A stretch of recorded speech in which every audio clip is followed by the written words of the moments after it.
Hello out there, and welcome to Convincing Idiots.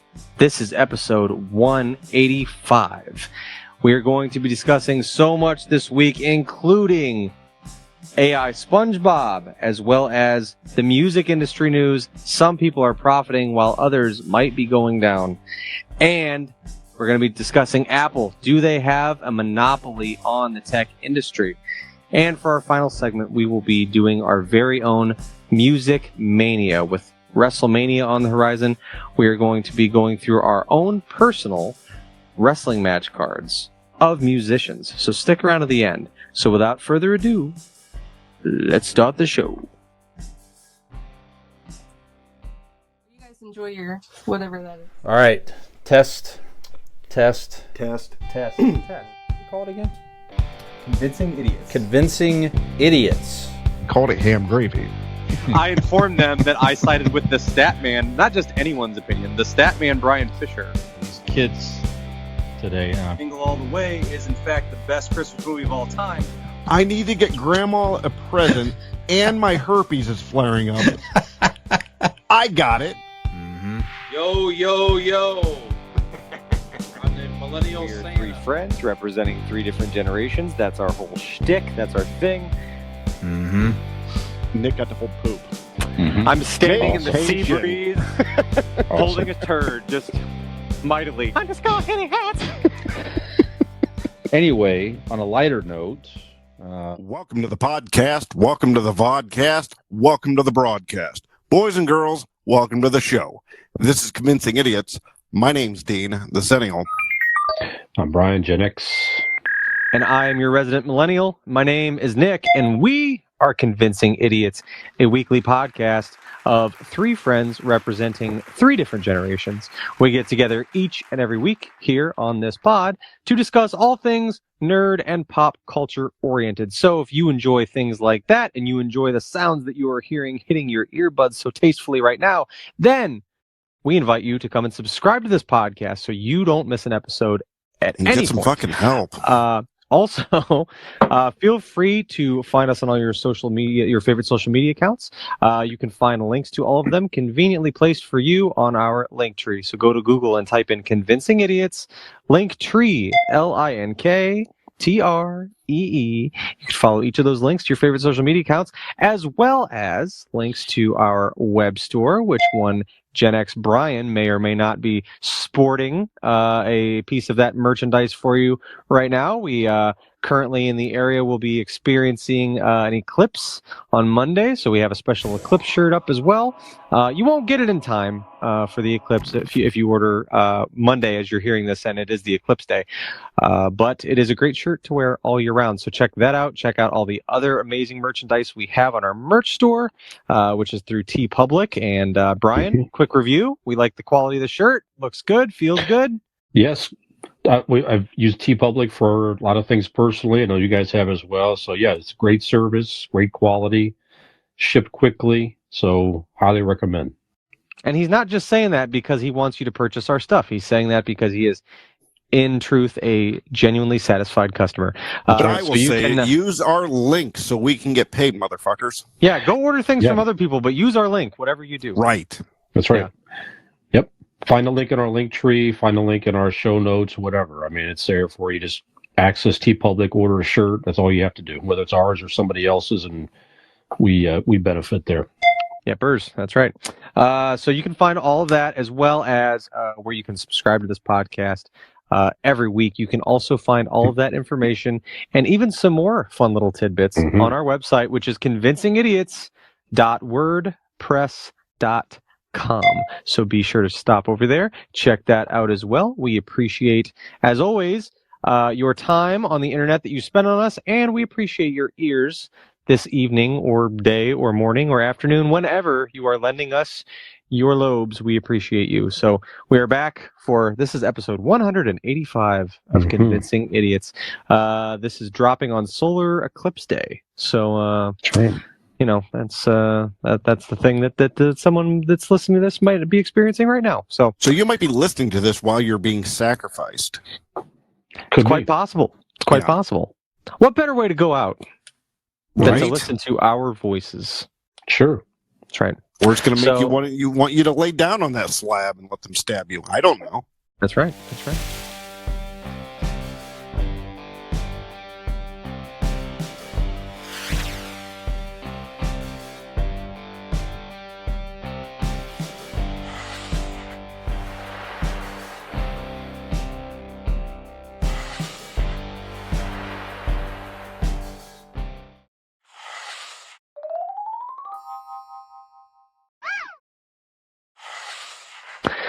All right. Well, speaking of stabbing, Dean, did you do any of that this weekend? What's new with you, buddy? What's new in the last week?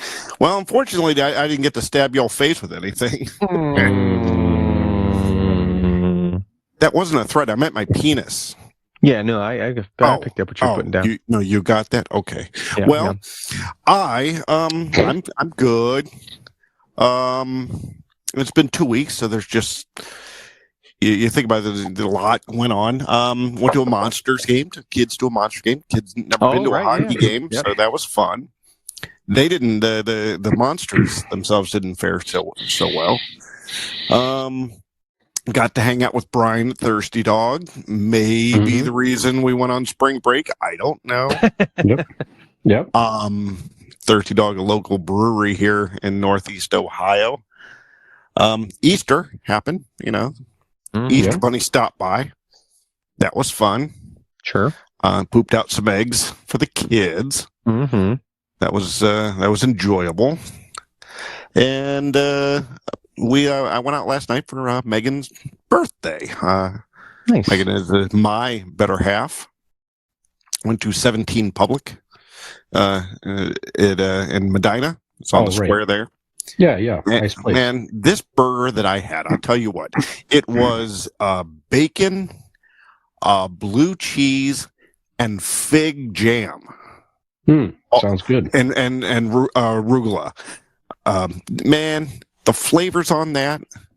You're not supposed to come while you're eating dinner, but Not supposed to. You're not supposed to, but sometimes you just can't help it. And when eating that burger, that was one of the times. But it was I highly recommend that burger. Bacon, blue cheese, and fig jam.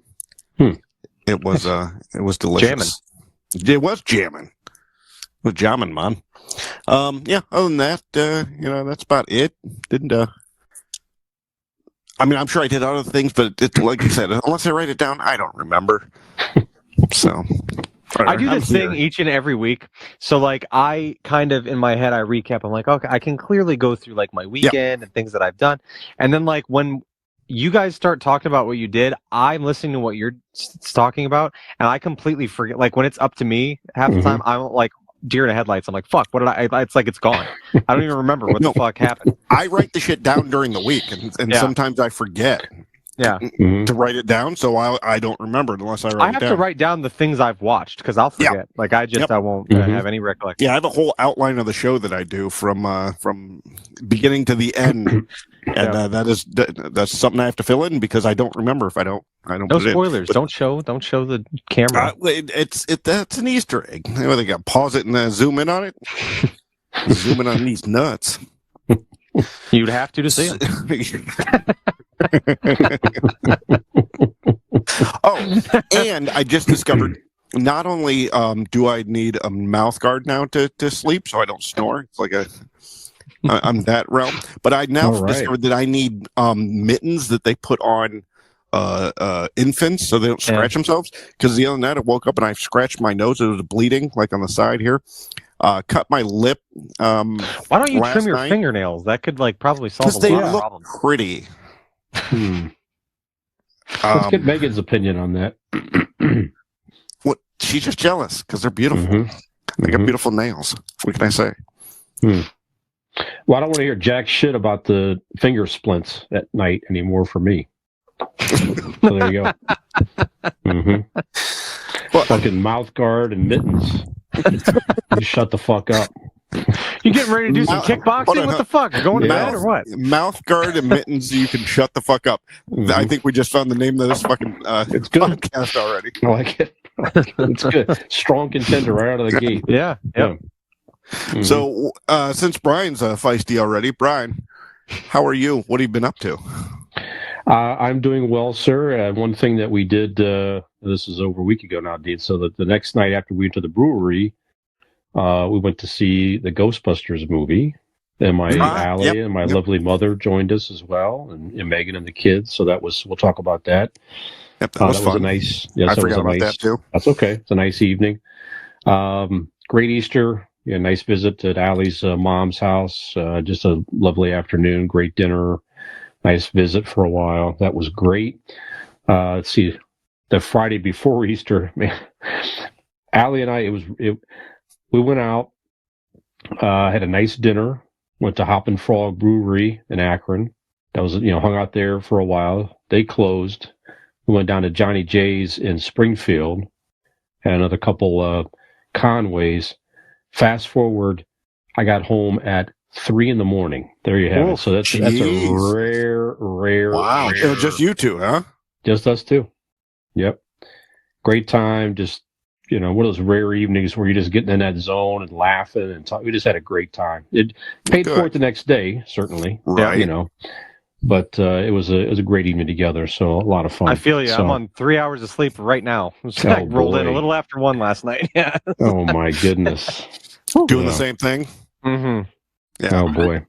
All right. Well, that's my highlights. So Nick, how are you doing, sir? I'm well. It was a good weekend. We've dodging things. So I'll just stay with this weekend because it's what I can remember most easily. But Friday, Dean and Robin's brother Joe was in town. Came into town and see the family. So we had dinner with the little family get together. Got to see him, which was cool. Good to see Joe. And then Saturday, I don't see. There we go. During that Sunday was Easter. Easter was great. Went over to my mom's, all that stuff. Eat some buddy poop. Good times. Oh yeah, absolutely. So nice to hang out with everybody. Nice relaxing day. It was good weather here in the Northeast Ohio. Mm-hmm. Yes, it was. On Sunday, so it was nice for outdoor egg hunting and things like that. So that was a lot of fun. And then I took the kids are on spring break this week, so I took off Monday and Tuesday. So one day we went to Tinseltown and saw the new Godzilla King Kong movie, which we'll talk about there as well. Mm-hmm. Nice little day there. And then we went bowling one day, which we probably go bowling like once a year. So we took Robin and Dean's dad with us as well, got him out on the lanes and took him bowling. So that was a good time. Did you make him drive, I hope? No. He had to drive himself. Yeah. You can't spoil him. You know what I'm saying? No. Yeah. Would like to go bowling? Yeah, that sounds great. All right, pick us up at 3 o'clock. Be great. Great. Yeah. Mm-hmm. Yep. But that was fun. And so I had a 2-day work week this week because I'm off tomorrow as well. So I've discovered that 2 days is right in my wheelhouse. Like I feel like that's the amount of days I should be at work on a given week that I can give like maximum 1,000% effort the entire time. Did you give maximum 1,000% effort those 2 days? I was really in there for all whatever 20 hours it was that I was there this week. So it was really great. But yeah, that about sums it up, man. Just hanging out and getting ready. We're going to leaving for Cincinnati in the morning for the Destination Imagination State Tournament. So for the kids, so it's just been busy with getting prepped for that, and that's about it, fellas. Hanging out. Good that dedication, folks. You hear that? Man has to get up early in the morning, and he's still performing for your fucking entertainment out there. Right. Okay, that's right. Well, let's not go. If you haven't ordered a goddamn shirt by the end of this episode or something, I would be highly disappointed. Present for your entertainment, whatever. He's here. Yeah, he's talking into the phone. The first time he's had performance problems. No, that's right. Hey, I'm present. That's what I say all the time. It's always my alibi. There you go. Always my excuse. I'm present. I'm here. All right. You've done a good job at that. Thank you. Yep. I appreciate that. There you go. Well, Nick, why don't you keep it going? Have you seen anything interesting? Obviously, you saw the movie. Why don't you go into idiot reviews? Yeah. So you guys will be happy to know, and I had to think back on this one. This was like the week before last. We have finally finished Loki. So we are done with Wow, season what did you think? of Loki. Yeah, It was good. yeah. It was very good. So, Mhm. like, what do you guys think? Is there an opening there for? Are they doing more? Oh yeah, Or oh yeah. are we just leaving Well, it kind of there? It's going to lead.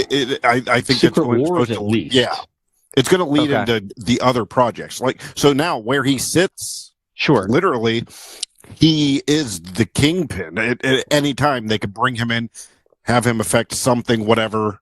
Mhm. Because remember it's Loki.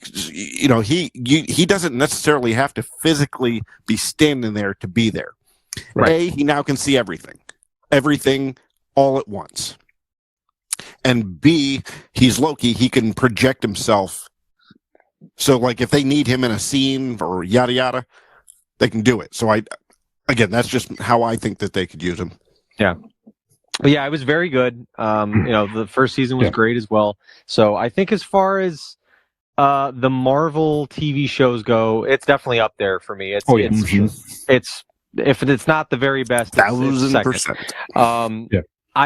I will say though, I came away from it just very fucking angry, just very very angry.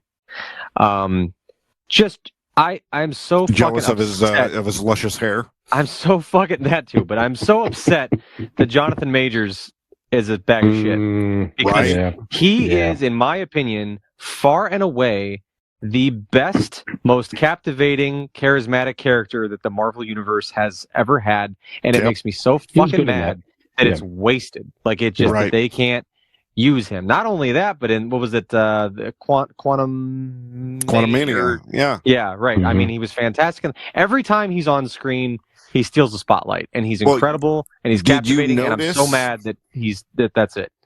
Did you notice at the end of Loki, they probably reshot it, the end scene where Mobius is goes up to the desk and says, we think we've contained the Kang problem.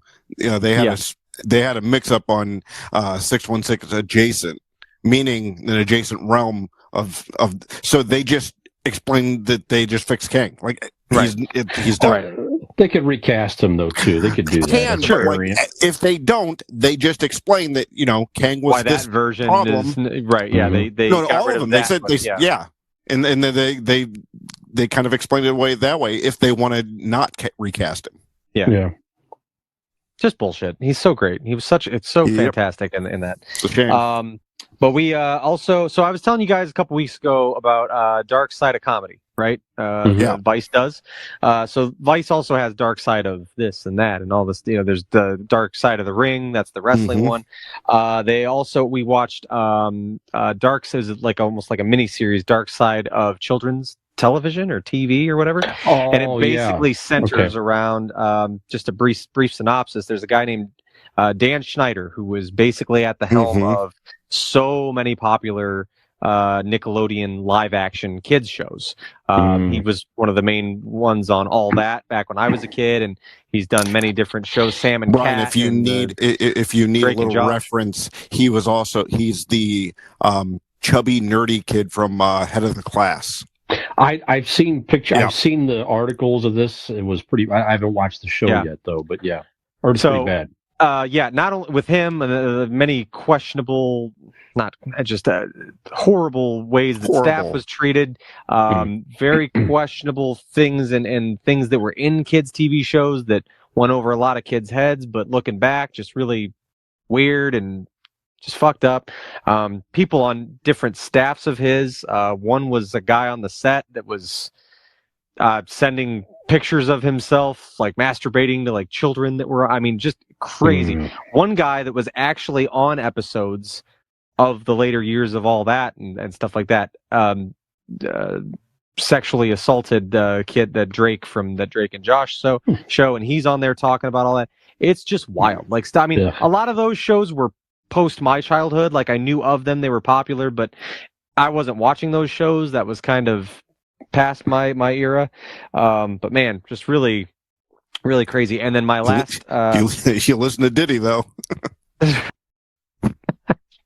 I'm sorry, but Diddy's fingerprints are on everything, and everything. Yeah, that's accurate. Also, in the Vice column, Dark Side of the 2000s, different episodes. His fingerprints are on the back of Justin Bieber's head. Oh boy. What? No, what? I don't. Dark Side of the 2000s. Okay, Dean, you really should listen. This one's for you. Dark Side of the 2000s. Each episode's on a different, little subcategory of something popular in the early 2000s or whatever. I watched one that was there was a two-parter on the shock jock radio scene of the 2000s. Okay. So it mostly focuses on Howard Stern and Opie and Anthony and the feud and their jump to satellite radio. It is I want to watch it. I want to watch that. Bro, very much so. I thought I didn't like Howard Stern. I knew who Opie and Anthony were, but I had no fucking. So Dean, little quick callback. The first I remember Opie and Anthony were played on like some local radio stations. I was never a listener of theirs. I remember we went to go see one of their live shows in Cleveland. Yep. Probably, I was over a decade ago. That was when Jim Norton was in town. And Jim Norton was on the show with them. We went to his show on the weekend, but the Friday we went to some of the best sushi I ever had too, if you remember. Oh yeah, it was good. That little, that little, and I don't say it was a hole in the wall, but it was kind of hidden. You would never know it was there. Right. Anyway, like Opie and Anthony, like I never realized the type of shit that they did and stuff, and like how bad it got.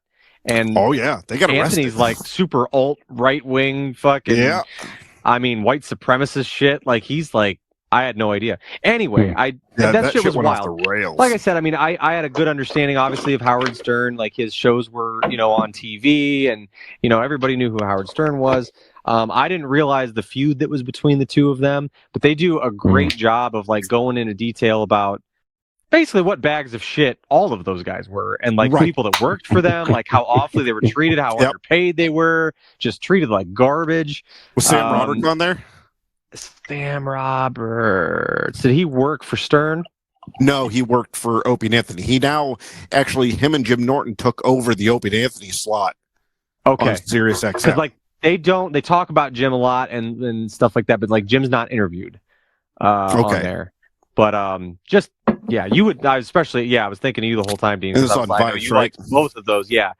So look up on Hulu or whatever, Dark Side of the 2000s, and like I said, the Shock Jock radio thing is a two-parter, and it's just it's fucking incredible. So everything Vice does is pretty well done. But yeah, and then Godzilla King Kong, when we circle back around to new movies we've seen, well, if you want to touch on that, or should I just give my review of it now or whatever? Go ahead. Yeah. Okay. So King Kong Godzilla movie. Not a great story, not a ton of great acting, but it sure as shit was fun to watch. It was the action, and it knows what it is. It's primarily. I'm going to join you on this because we have the exact same opinion. Yeah, it's primarily and they know what they're doing. It is incredibly, and like some of the things that like Kong and it's like straight out of fucking Mortal Kombat finishers. It's amazing. It's just incredible, and it's fun to watch, and it's gruesome, and it's over the top, and it's funny. Literally a wrestling suplex to the other one. It's fucking amazing. Turned to Oliver. I was like, "It was a suplex." He's like, "What?" I was like, "It's a wrestling move," but he fucking suplexed it. It definitely it had the heart and vibe and feel of the old Toho movies. Like the old ones and guys in the rubber suits. Yeah. That sort of storylines where there's magical people and Sub-Earth or whatever it was, right? Hollow Earth. Hollow Earth. Okay. Yeah. Mm-hmm. But the one thing I can't say about them is that they both Godzilla and King Kong, they used mocap for the faces of like actual people. So if when they get close-ups, the eyes look like they have heart behind them, and because they're using humans' facial features and structure for it. So like King Kong, at a certain point, like you kind of forget that he's like it's an ape being portrayed as an ape, because like they do a decent job of like making him how do I put it? It's not sentient. Relatable. He's already sentient. Relatable. Yeah. You there's like you said, there's heart behind it. There's real emotion. It's not just a CGI. You connect with that one. It's not like with Godzilla, just giant and breathing fire. There's no emotion behind Godzilla. Right. But yeah, King Kong is I mean, it's you have more of a human element, I guess, Right, to that there's heart to character. it. Right. The one problem that I had was you have to stop yourself in movies like that. At least I do, where my logical brain kind of kicks in and yells bullshit, and you're just like, okay, you're watching a Godzilla movie. Relax. Like, That's bullshit. A giant ape and a giant lizard would never do that. well, and the other thing That's is like crazy. when he's stomping through a city, you start racking up like coins at a slot machine of how many people he's killing now just by walking through. Right. And then they'll cut to like people running. I'm like, don't show the reality of what's happening. Right. Just keep it from a distance. And he's just knocking over buildings. They destroyed every fucking monument there is on Earth, the pyramids to That's like, I Parthenons. like to think about that when I piss outside, and I just think of the monsoon of urine that I'm creating, and all the animals and the insects that are just being drowned out and washed away, and I think the same thing when you do that on my chest. Nice. All the little bugs off your chest jumping around. But yeah, good. I mean, fun movie. You know what I mean? It was like I said, I like that because of the ones that I've seen. Like I don't typically enjoy the Godzilla movies. I don't know what it's just. I because think they're too dark and it's too human. Yeah, well, and it's also exactly because what's kind of to what you said about Kong is like you can find the character of Kong relatable. Right, it's you don't need the human. Him. You don't get that with Godzilla. So like, I don't like the Godzilla movies. They're just not. Whatever, but like Kong Skull Island was just fucking incredible, and like you know what it is in this newest one, the humans are literally only there for exposition. Yeah, they're only there to tell you the backstory on why these two are fighting and what this particular thing means. Yeah, it's all it is narration. The only they're not very good too, but still the only human actor that I would say if I had. I could get rid of all of them except one. It's the guy that does the podcast, the guy that's there for like he is enjoyable. Right. The rest are just I don't need that. The guy the dentist, the King Kong dentist. Yeah, it's that wild. guy was they extract like the tooth from Kong, and it's and give him strange. a big giant metal one. And, it's very strange. But alas, it was a the bad guy was actually named Scar. They just gave up on trying to name bad guys. They're just stealing Scar King, but still, I mean, you're just stealing it from Disney. Yeah, and at that point, that character was straight out of the Planet of the Apes. Like, I swear I've seen that exact same one. He was the one that challenged Caesar in the last Planet of the Apes. Like, I've seen this character. It's the exact same thing. Yep. But you know, for a fun, enjoyable, crazy. And it's very cool to see. You definitely should see it in the theater. Like how the big explosions and the whole deal. And like I said, it does it knows what it is and it focuses on those scenes. There's not a lot of, like you said, the humans are there to narrate what's happening and tell you why they're doing what they're doing. Yep. So I appreciate that. But this was also a nod to the old Toho Japanese films back in the day. It definitely was giving nod to those. It was a lot of fun. I agree with Nick. Yeah. All right. So, that's it for what I've seen. So we'll just cycle into Dean there. Dean, what else have you seen? All right. I am continuing tonight. Dean, did we link on Kong and Godzilla? You guys link on Ghostbusters? We'll just go full circle. Look at this. Look at us. Yeah. Stranger Things. I am. We just today finished season 2.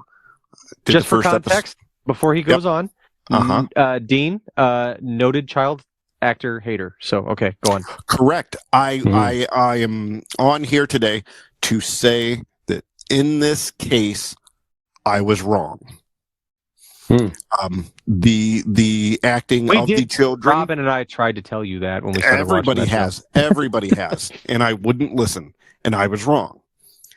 Even the children that I thought were going to be obnoxious, I found to be charming in their own right. Yeah, they're good and good at in the story. It was very well written. Mm-hmm. I'm looking forward to the next 2 seasons that I'm about to watch, and then into hopefully what is season 5 coming up someday. So yeah, Stranger Things. I'm a fan.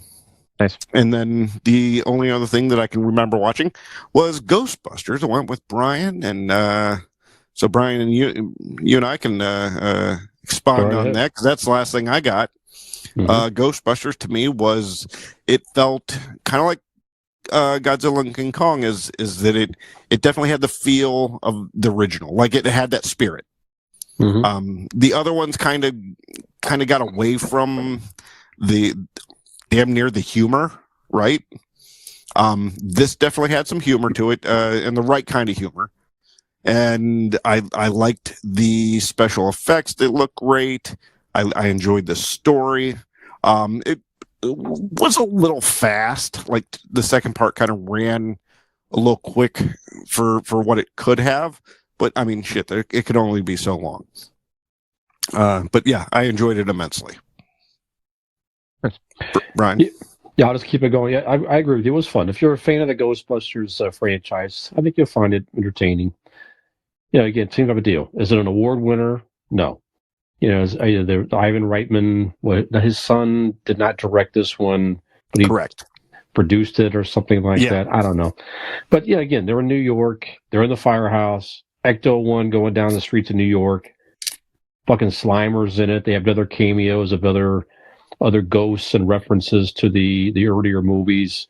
All the original cast was in it. The dude from the EPA for the first one is now the mayor. Yeah. How awesome is that? Yeah. They bring back the head of the librarian guy from the New York Library. Right. Makes a cameo. And the librarian ghost. That's right. The ghost, the line. It's just fun. So everybody just needs to fucking relax. It's just it's a tired franchise. I don't think I'd make 10 more of them necessarily, but this would be another one or so. They people can crank out. People keep paying to see it. They probably will. It fell off the box office and stuff. Sure. But I don't know. But again, I'd go see another one. Why not? How did it stack up to Afterlife, the one they did prior to that? On par with that, or I liked it better. Did you? Because it gave the feel of the originals. Yeah, okay. Because they're back Afterlife in the city was and good, but it was a different movie. Like to me, it didn't feel like Ghostbusters felt. It was different setting, different feel, different vibe. Like I said, not as humorous, enjoyable, but I enjoyed this one more. Yeah. There's a sub story with like a ghost of a teenage girl that was like, it just was not. There was didn't really pay off necessarily. I don't know. It was kind of strange. Well, there was a teenage girl ghost and a teenage girl, alive person living. I don't know, what do you want to call the young girl in the Ghostbusters? Right. But those two kind of fall for each other. Yeah. They fall for each other. Have like a kind of a relationship, and I get what they were trying to do, but I mean, it's a weird homage to the Dan Aykroyd scene in Ghostbusters. You know what I'm talking about? No, I didn't do any of that. I'm just kidding. Just joking. You telling me, as a youth, you didn't lay in your bed and hope for that to happen? Oh, the Dan Aykroyd thing? Sure. Yeah. That'd been exciting. Absolutely. Man, I would have loved to have Dan Aykroyd. Oh, no, sure. I got mixed up. Never mind. Yep. It's all right. Yeah, so it was fun. I mean, do you have to rush to the theater to see it? Not necessarily, but it is worth a watch for sure. I rented, guys, the Iron Claw a couple weeks ago. This was that? Shit, I haven't seen it. Fabulous. It's about the Von Erich family, the wrestling family. Von Erichs. Texas Tornado, right? That's right. Yeah, right. I didn't realize how fucking tragic their story was. Oh my God. It is. But it's a good movie. Zac Efron is great. All the actors are great. So Zac Efron, Jimmy Allen White, Lily James, Maxwell Jacob, Harris Dickinson. Okay, sorry. But anyway. He's Maxwell Jacob Freeman is an actual professional wrestler. Okay. All right. But just everyone was great. And then, man, this guy's got an incredible shape to do this. It was they looked the part. It was just a great movie. So definitely check out the Iron Claw. If you're a wrestling fan, you'll definitely enjoy it. But did it get you enticed to come over and watch WrestleMania with me? No, it did not. But it was still a good movie. All right. Yeah. All right. I watched the new Roadhouse movie on Prime. You're gonna watch that shit? And you're not gonna come over and watch WrestleMania? You. I would son rather of a- watch WrestleMania than the new Roadhouse movie. I will I tell you would that right now. assume. So, Uh-huh. yeah, so Man. it is one of the most ridiculous movies that I've watched in some time. It doesn't take itself Also tragic. seriously. Yeah. Right. Tragic that you're watching it. I don't even know that I watched the original. I can't even remember ever watching the original Roadhouse because the concept of that was kind of nutty to me at the time. But it was, man, I tell you, phew. I mean, it's on Prime. I'm like, I need something to watch. I'll check this out. I mean, Jake Gyllenhaal's great. I mean, he's good, and but man, it's just goofball. I mean, your expectations are already low going into something like that, very extremely low. You just have to sort of keep it there, and even that was like, even some of this is like, wow, man, it's really, really pushing it. It really smelled like, Jake Gyllenhaal's like, yeah, you know what, I'm chilling out. I need an excuse to get into shape or something. Sure. And someone says, hey, you want to shoot Roadhouse? And he's like, you know what, I've been thinking about going to Greece on a vacation or something like that. Whatever he got paid to do. It was kind of like that. And who was the MMA fighter that was in that? Conor McGregor. Conor McGregor. Yeah. Good golly. Wow, man. Did you guys hear Jake Gyllenhaal in Smartless? He was talking about when they were training for that. He's like, I had before the cameras rolled every time. He's like, remember, don't actually hit me in the face because he just like doesn't know how to turn it off, and he would get pretty intense. And he's like, remember. Well, there were do some not punch me in the interviews Man. for the press of that movie where it was Jake Gyllenhaal and Conor McGregor. I don't want to make accusations, but it seemed like Conor McGregor was really hyper. Mm. Yeah. Yeah, I can imagine. Yeah, just anyway, not necessarily recommended for Roadhouse, unless you're just looking for something when really I was a goofball. kid, Good. I'm embarrassed to say this, but when I was a kid, when that first movie came out, I didn't know what a roadhouse was. Mm-hmm. So I thought it was about a trailer. like a house on wheels going down the road, a roadhouse. Mm-hmm. I always thought it was about the restaurant chain, Texas Roadhouse. Ooh, see, I don't even know. That would have been more interesting. Yeah. That would have been more Like, you have a road, you have a house. I mean, which one do you insure? Either way, you can insure it with Blake Insurance. I can tell you that. Mm-hmm. Because Blake Insurance is an Erie insurance agency located right here in Barberton, Ohio. They provide auto, home, renters, and business insurance with honesty, decency, and affordability. Erie Insurance is above all else in service. You want to call 234-571-5359 or visit Blake Insurance LLC for your free 5-minute quote today. And when you do, tell them that these kick-ass idiots sent you. Excellent. One more thing, Allie and I watched The Book of Clarence, rented that on the weekend of Easter, and is that the sequel to It's a Wonderful Life? No, it's basically it's like a sequel to Book of Mormon. It was trying to be sort of a parody of religion, like the guys, the main guy is trying to be a scammer and get into Jesus's disciples to make money and this and that. It didn't know what it wanted to be. Is it a comedy? Is it serious? Is it religious? Too weird. Did not really enjoy it. So not recommend it. Wasn't that the latest comments on our show here? Not recommend exactly what you not just said. What's it trying to be? Didn't enjoy it. Not recommend Is it religious? Is it comedy? Is it serious? I don't know. Don't even know. Is it porn? What's happening? I don't know what's happening. That's a lot of erotic things these guys say to each other. I don't know. That's it. All right, guys. Well, before this segment is eclipsed by the timer, we're going to take a break. We're going to come back with some pop culture headlines and our Ask an Idiot segment coming up as soon as the sun passes by. So stay tuned, and we'll be right back. There's no eclipse thing for on Ring Central? They don't do a cool eclipse thing? I just got hearts.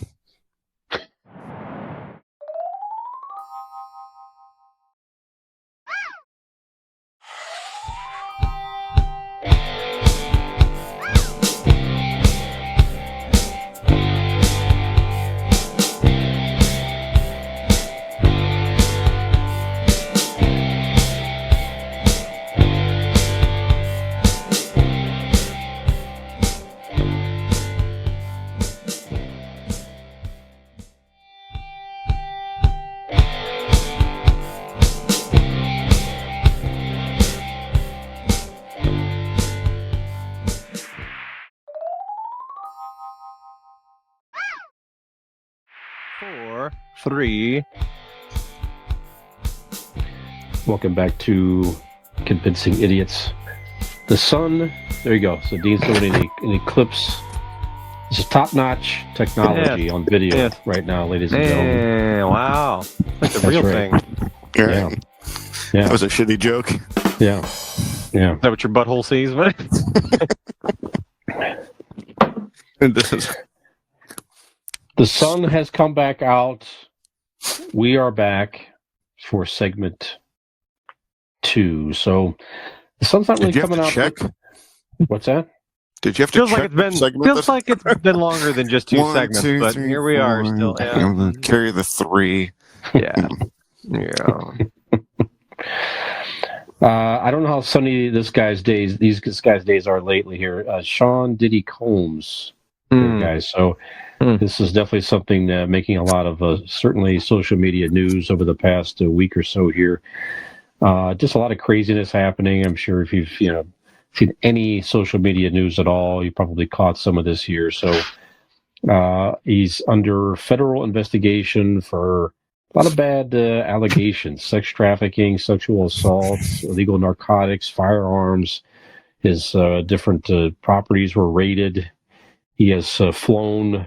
I don't even know. He's flown overseas, right, to a country that can't be extradited, right? I don't know exactly what country he's in. I missed that part, but there's a lot of craziness there. So, what are your thoughts on the P. Diddy story, Nick? What do you think about all this?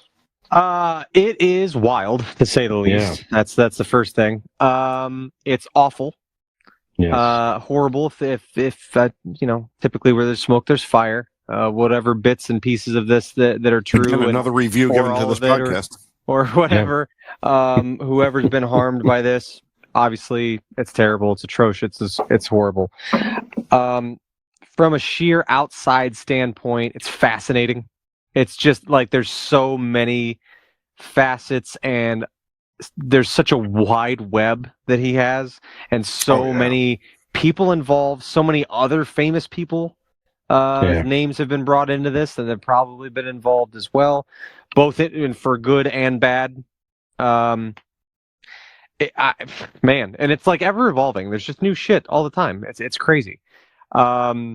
There was a thing that I forget who it was that said it. That said, once the Me Too movement had begun, Bill Maher on his show once said that he said once the Me Too movement finally comes for the music industry, we're all just going to be listening to polka because we'll have nothing left. Because it's just like it's once the shit comes down on the music industry, like you'll have nothing left.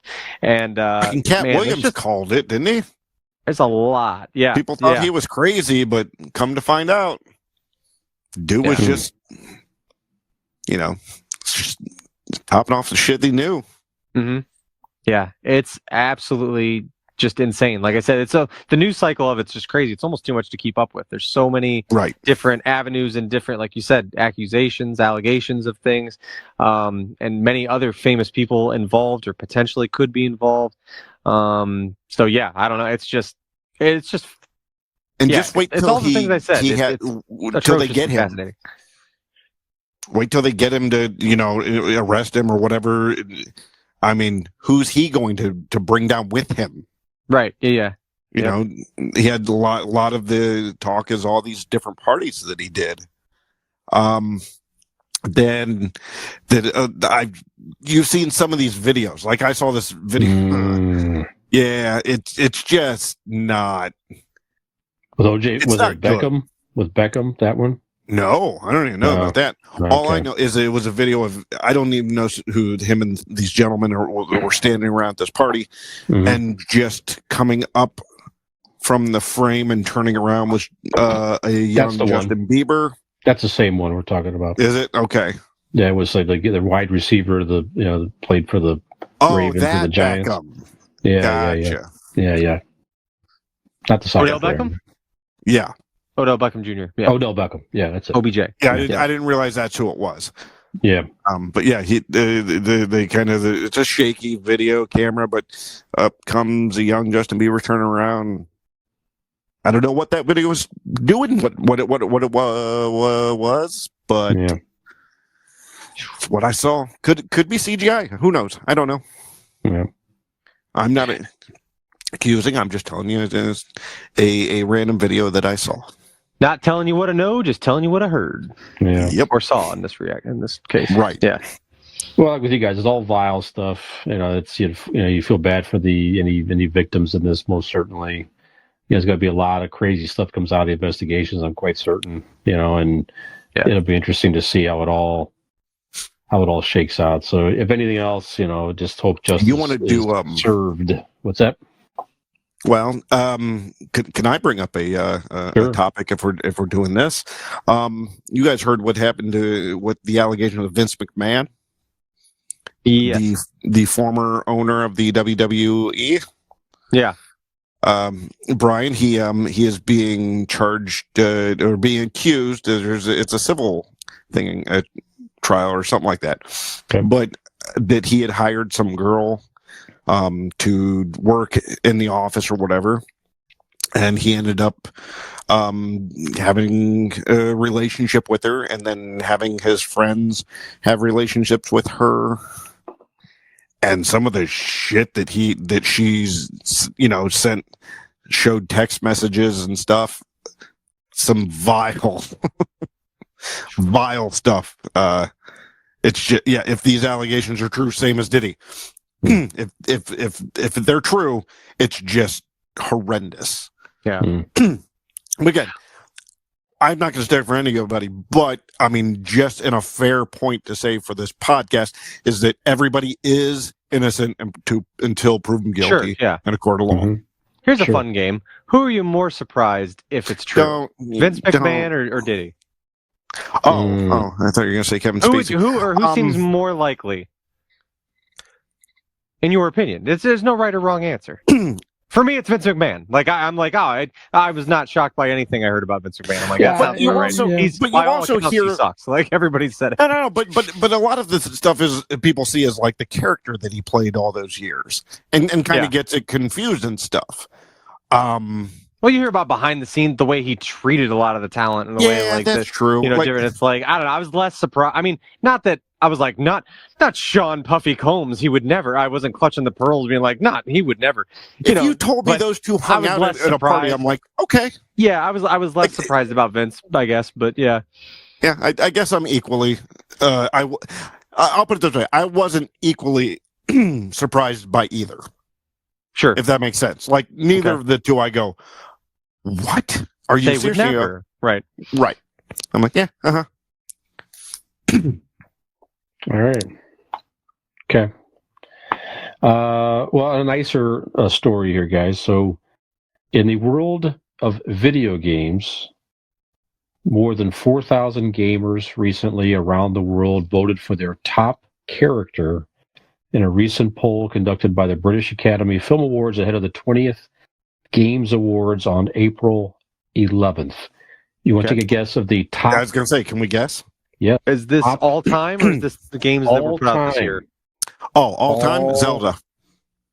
Mario. If you do the worldwide thing, I would guess Zelda. There's a character. You still guessing Zelda? Yeah. Okay, go ahead, Nick. If it's I will still stick with Mario. It's probably wrong. Laura Croft. That's right. Laura Croft. Is it Laura Croft? Laura Croft. Okay. Those pointy boobs back on PS1, man. They did something for a lot of us. Yep. That's right. She was described as a generation-spanning heroine. Little pointy boobs makes Nikki have little pointy pants. I mean, Mario. There's the episode title: "Pointy boobs equals pointy pants." I like it. There we go. Good shirt. I mean, Mario was in the high up there. Also, the top 20 included. I'm not going to read them all, but Pac-Man, sure, Baldur's Gate Sonic 3, Astoria, and The Last of Us' Ellie Williams were some of the top characters. And Laura Croft, they're making a animated series. I believe I read that as well. Oh, cool. So she'll be making a return to television here coming up. Nice. Inciting boners to a whole new generation. Pass it down. The next video game, it's called. It's not Tomb Raider. It's Laura Croft. Why I Come in My Sock. Mm. We've had two Let that one pub jokes marinate. so It's good. far, Nick. Yeah, that's right. Eating a hamburger and Laura Croft. There you have it. Eating a Yep. hamburger. That's what you said earlier. Okay. You said your burger was so good that you had an orgasm in Medina Oh, that's right. on your lovely That's girlfriend's birthday. Yeah. Right. Well, you know. I'm going to be out of commission later. Yeah. Sorry, this burger was really good. Luckily, I have burger grease to help out. Count me out. Yep. I'm Well, spent. that's right. Smells like onions in here. Well, our final segment tonight is going to tie into music, and Dean will explain that later in the episode here. But a band that's really just been scraping by money-wise for several years now. And it's really nice to see them get a nice break financially in the news today. So KISS, making some news, announced they sold their catalog, name, and likeness to Pop House Entertainment for $300 million. So this is the... That's it? I mean, that's not chicken scratch. No, it's not. But look at some of the other business deals that have gone on over the past year. I looked at some of the... There was a list published here with some of the highest selling music catalogs of all time. So number one... Okay. Your thoughts of who number one was? The Beatles. Beatles, yeah. I don't know. I didn't see it on the list. Maybe because Paul McCartney bought it back. I don't know, but it showed Michael Jackson at $600 million. Okay. Kiss was second at $300 million. That makes sense to me. No, it doesn't. Because, all right, explain to me why it makes sense to you. I mean, it makes sense that they're second, because in regard to, and I know that Brian and I are big KISS fans. Not everybody is. Aside from if you like them or not, of them. Merchandising wise, like it's the whole deal. Are they not the Star Wars of music? Really? I mean, aren't they? I mean, when you bring out the theatrics, the costumes, all the ways that they venture through across music, and the superhero aspect of it all, like, are they not kind of just like the Star Wars of music anyways? And that, right. I mean, and it makes sense that Michael Jackson's Michael Jackson, right? I would say the same thing about the Beatles as well, but it makes sense that KISS is up there, just as not necessarily comparing music wise, but just the whole package, right? Everything that comes with the KISS aura, the machine, as it were. KISS it's like Star Wars in the fact that it sells itself. It's the diehards are the diehards. They're not going anywhere. And anything you pump out KISS, old or new, cash grab or not, the diehards are going to be there for it, and you're printing money. I mean, that kind of that checks out in my logic, I guess. And that's the same company we've talked previously about the KISS Avatar show and development. It's the same company. So it looks like they just bought it. And I don't know what KISS will make from the Avatar shows, but it looks like they're banking on that investment paying off. I don't know. I don't know how that works. Yeah, probably nothing. You're right. I mean, if they sold the rights. So they're just saying, we're just going to sell it, and this company is just banking on the fact that they're going to make this Avatar show and certainly make their investment back, and then some, certainly. Go ahead. When you saw the $300 million, the number 2 on the list, was that for the year last year? No, this was all time. All time. Now, again, I don't know the Beatles number because it was not on this particular list for some reason. Okay, I don't. Maybe because McCartney, like I said, maybe because it was, I don't know, Michael Jackson bought it and McCartney got it back, but so I don't know if maybe that's why I wasn't there. I don't know, but I saw a ridiculous number one time that Paul McCartney. Or actually, I think they made more of the point of John Lennon makes more in a day than it was a ridiculous amount of money. How much his estate still makes per day just by licensing, merchandise, and all that. But what I was about to say about KISS was that to me it just seems low. $300 million seems low. Netflix just bought the rights to Monday Night 600 Raw. million? 600, but again, the packages are different too, so it's not quite apples to oranges because again, what I get you're it. I'm buying, just saying I understand the same as you guys, and you guys do understand more how popular and profitable Kiss is. And I just think I would have charged more if I was Kiss. That's all I'm saying. Because I think 300 million seems low. Like they could have gone 500. You know what I mean? Yeah. Like I don't know. It just I hear 300 million this day and age for the rights to Kiss. Like everything Nick just said about what they are capable of, and if you're buying Kiss, you know you have ideas to make more than what you sold it for. Well, I guess we'll see. You got to think about too. They haven't had a lot of new music in a long time. Doesn't matter. Neither has Elvis. But I'm just saying. And you know how many velvet paintings he sells? But I'm sure they had to think about too. Listen, we're getting older, and we're going to take this money now. This Avatar show, they're not going to be around for several years necessarily, at least in good health, to enjoy more riches. So they probably just rolled the dice on that. Plus, you don't know what that Avatar thing's going to do. You don't know if younger fans are going to pick that up and go see it. And I mean, fans like Nick and I, we might go see the Avatar show and check that out, just for curiosity's sake. But I'm not going to be spending a lot of money to go see that show. Right. You know what I mean? It is a roll of the dice. You're kind of gambling on, what is the future of Kiss? Is the interest still there? And when you sent that article, the interest will always be there. It's something that I didn't necessarily see coming, but I wasn't totally surprised, because the more I thought about it, the more I thought maybe it made a little bit of sense. Because like you said, they're up there. They're older, and they've been doing this. I mean, shit, Brian, we just went and saw them in October. Their final 50 years. Tour, up until October, November of November, the tour closed in New York City, where it all began. December, but still. Was it December? Okay, 2023. So up until very recently, a few months ago, they've been out there touring, playing the old songs, all that stuff.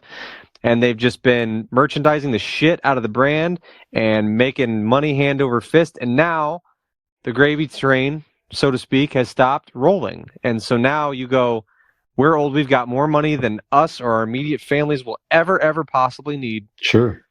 Take this last big payout, and I actually kind of like the move for them. For them, not knowing him, like I don't know Gene Simmons, but how he is or how he's perceived to be, that's like his hobby. It's just making money. It's just like his favorite thing to do is just make money. So I am impressed. Good. It seems like he's just kind of taking his foot off the gas, or he and Paul are taking their feet off the gas. And hopefully they're just going to enjoy what they have, what they've worked their entire lives for, and live out the rest of their days enjoying what they have and not always trying to squeeze out more and more and more. I like the idea of them just enjoying what they've created for themselves from some broke kids from Brooklyn that had nothing to, just the mecca that they became. So it's kind of a cool move. I mean, who knows where it leads or how this thing ends up, but for them, I like it. I think it's a nice little, their last big cash grab, and, you can just enjoy the rest of your days. There you go. Gene's still touring. Do you know that, Nick? Is he? Just I just saw video. Did he did? Him and a few other like famous guys were up jamming together on stage. Really? He took Eric, the drummer. Yeah. I think Singer Bruce Kulick might be coming back to play. Oh, okay. With that band or something like that. So yeah, just small scale. Like I think Brazil, places like Latin America, that part of the world, I think is still getting out there. But he said no more makeup, it's done. And obviously you sold the rights, so it is definitely done. Yep. Yeah, but and I'm sure Tommy and Eric probably got $5,000 each, something like that. They're taken care of for the next several months. Yeah, exactly. Listen, you guys make normally $100,000 a year. Okay, $200,000. You're set up for a couple of years, but you have to come with me on this shitty tour. That's right. That's the other part of the agreement. You also get to say you were in Kiss. I mean, that does something for your resume, right? Yep. Anything for my avatar being up there? No. no. But we're going to do that. But a couple years, we'll set you up. I cannot wait until the day someone does a completely impartial Kiss documentary. And they talk to Ace and they talk to Peter and they do all that. Because I mean, with all these documentaries and these read their books. Like, I would be but it would just be. I would like to see that outlined in detail, like you see some of these Vice things and these great, Netflix documentaries. It would be because there's plenty there. There's fucking plenty there. Yeah, I never. And they've need done to their hear own stuff, their own Kiss licensed documentaries, but I'd like to see something completely impartial. It'd be interesting. Yeah. I never need to hear Paul and Gene's take ever again. It's the same fucking thing over and over again. Anyways, Yeah. Okay. So good job, Kiss. We're still fans, and wish you the best, and so on. So, a couple of things exciting coming out. I don't know if you saw these previews here, guys. So, first of all, the Jerry Seinfeld movie, the Pop-Tarts movie, Unfrosted. Have you seen the preview for this for Netflix? Not yet. No. Check this out. Jerry's going on, doing the talk show circuit right now. This is going to debut on Netflix May 3rd. A lot of people in this movie, a lot of high comedic talent, as you might imagine, with Jerry Seinfeld and Is that Andy Richter on the poster there, or whatever cover? Let's see: Melissa McCarthy, Jim Gaffigan, Amy Schumer, Hugh Grant. It was Jim Gaffigan. The one you sent us was very small, so I mistook. Okay. Andy Richter for Jim Gaffigan. Max Greenfield, Christian Slater, Bill Burr. Bill Burr plays John F. Kennedy, which looks great. That's awesome. Daniel Levy. I mean, it's a lot of folks in this here. So it's a spoof. So it's slapstick spoof type. Yeah. So the premise is basically, the true story behind it is Post cereal and Kellogg cereal in the '60s were trying to make this like a Pop-Tart type thing, like some type of pastry. To Post had something in development first, and Kellogg's had to hurry up, and they came up with the Pop-Tart, and obviously the Pop-Tart blew everything away, and it's still, very popular to this day, certainly. But they, somebody talked. It was Seinfeld was talking about it, but the idea somebody had, one of the writers, was, why don't we make this like the race to the moon, like Russia versus the USA, and have that kind of vibe to it, so that both these companies are trying to get the first breakfast pastry out there, you know what I'm saying? Toaster pastry thing.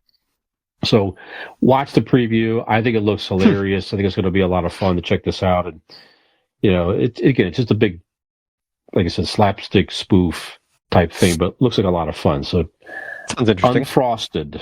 Yes. And then the Acolyte trailer, guys, that's coming out on Disney Plus. Good. Yeah. What is that? Is that Star Wars? Yes. Yeah. What is this? Okay. Yeah, I don't know what this is. Can you explain what the Acolyte is, or do you? It takes place 100 years, couple hundred years, whatever X amount of 100 years before the episode 1. Okay. And it talks about, and it's about these kind of the rise of the dark side of some of these Sith who, I'm going on just guessing because they don't really say much in the trailer. They don't mention the word Sith, but it is this dark presence, right? And these dark entities rising, because the Jedi assumed that they had been banished 1,000 years ago. So they don't think they're real, same as they said in episode 1. So this is a story about the rising of some dark Force users, and that story. I don't know. In the trailer, there's some characters that they're using from like past video games and some books adaptations. So they're kind of running off a lot of that. But I don't think you'll see, well, at least in the trailer, you haven't seen any current. Yeah, I mean, there's only a few handful of characters from the original Star Wars that could be in it. Yoda, obviously, 900 years old. So, I mean, he was in his prime at this time, right? Chewbacca was alive. Sure.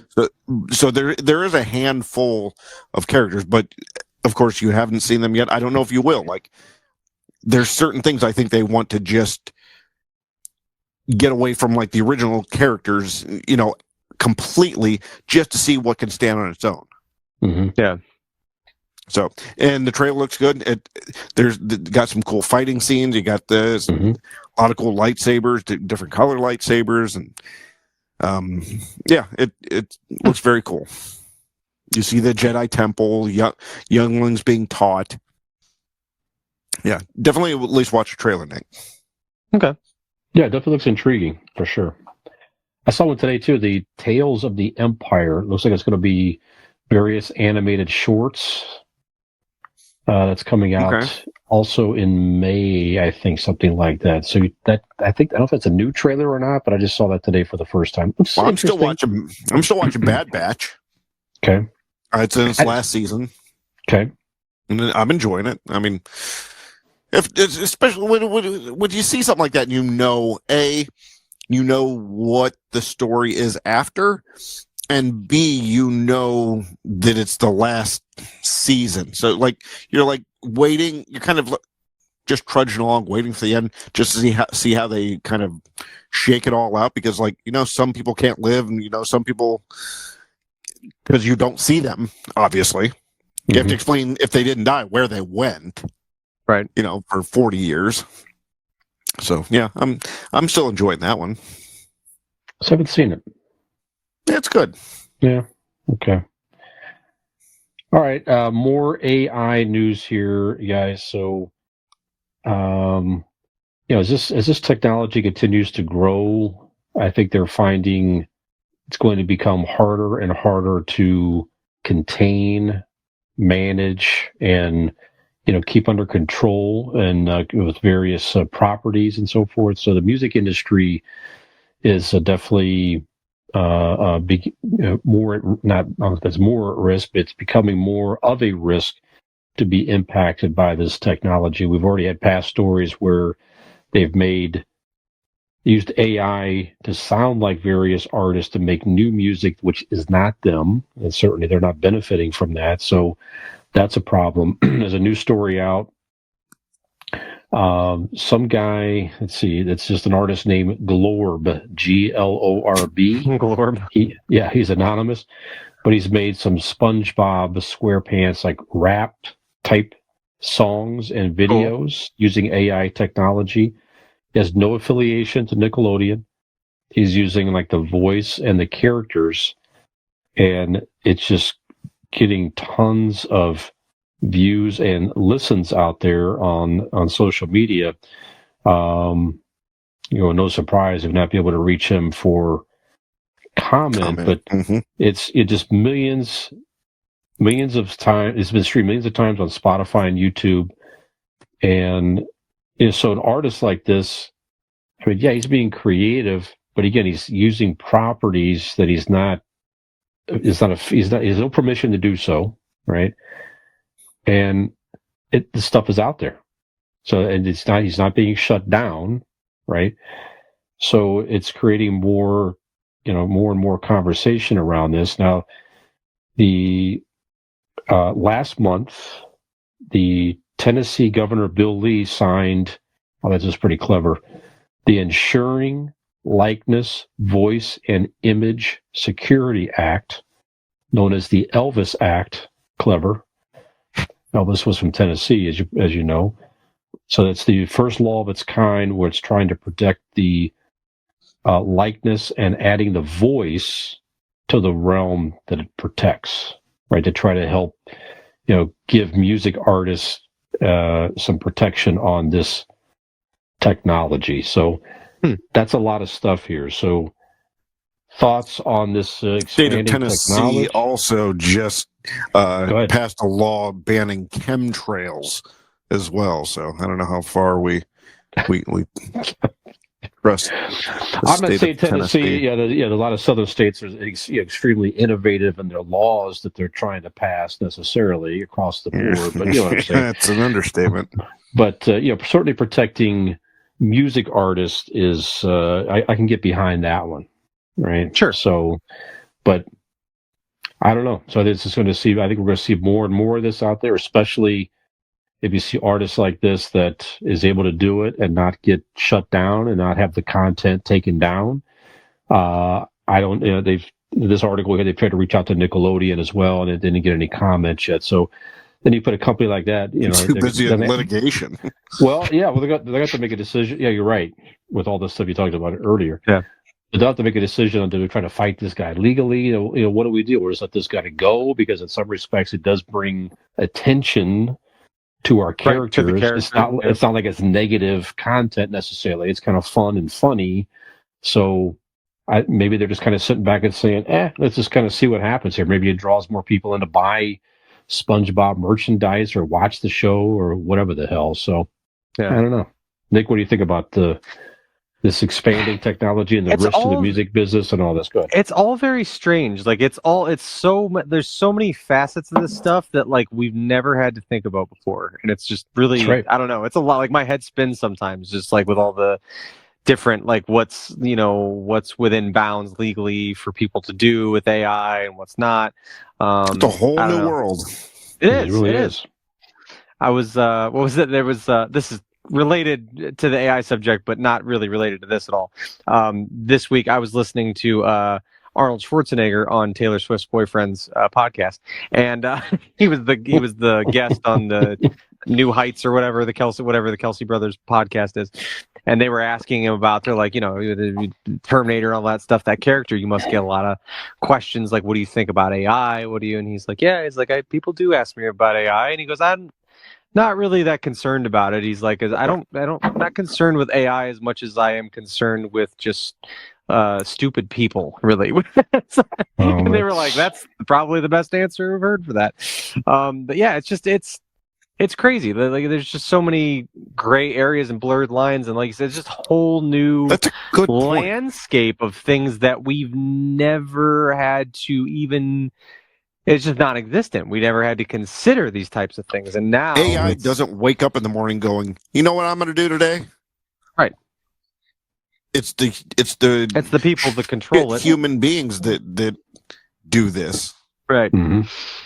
So, but I don't think it, like you said, I don't think it's not a negative thing on the character of SpongeBob or anything like that. But yeah, at what point, when you're using AI to, somebody obviously was just like, this is a funny thing, I'm gonna, make SpongeBob rap and right. But now that it's become a popular, and that's the thing, if he had used that just for his own personal whatever, but if you're posting it to things and getting it out there and people are latching onto it and it's going viral for, now it's gaining attention and now people are aware of it. I mean, the difficulty is if he's not making money from it. Yeah, sure. That's the thing. I don't know if he's making, but certainly he's getting a lot of views and things. So you can make money off of those. I don't know. I don't know that part. Maybe he's making money off his the amount of views he's getting on his channel or Spotify. I don't know how that works exactly, but it certainly can't hurt him for making some money in sort of off that property. What's surprising is YouTube not taking something like that down. I mean, with some of the stricter guidelines that they have for stuff like that, if you sing a song, it's an original song. It goes, it's an original song. Well, it was generated by AI. Correct. That's right. I mean, now it exists because of that. Yeah, okay. It's an original. He didn't take anything from Nickelodeon. It's a gray area that we have to figure out, I guess. Yeah. Right. Yep. Yeah, listeners, we won't rest until we do figure it out. The three of us here will get this figured out. That's right. That's right. Stay tuned. Yeah. Well, another legal question, since we are legal experts. Excuse me. Was well timed. Purposeful timing, yeah. U.S. versus Apple.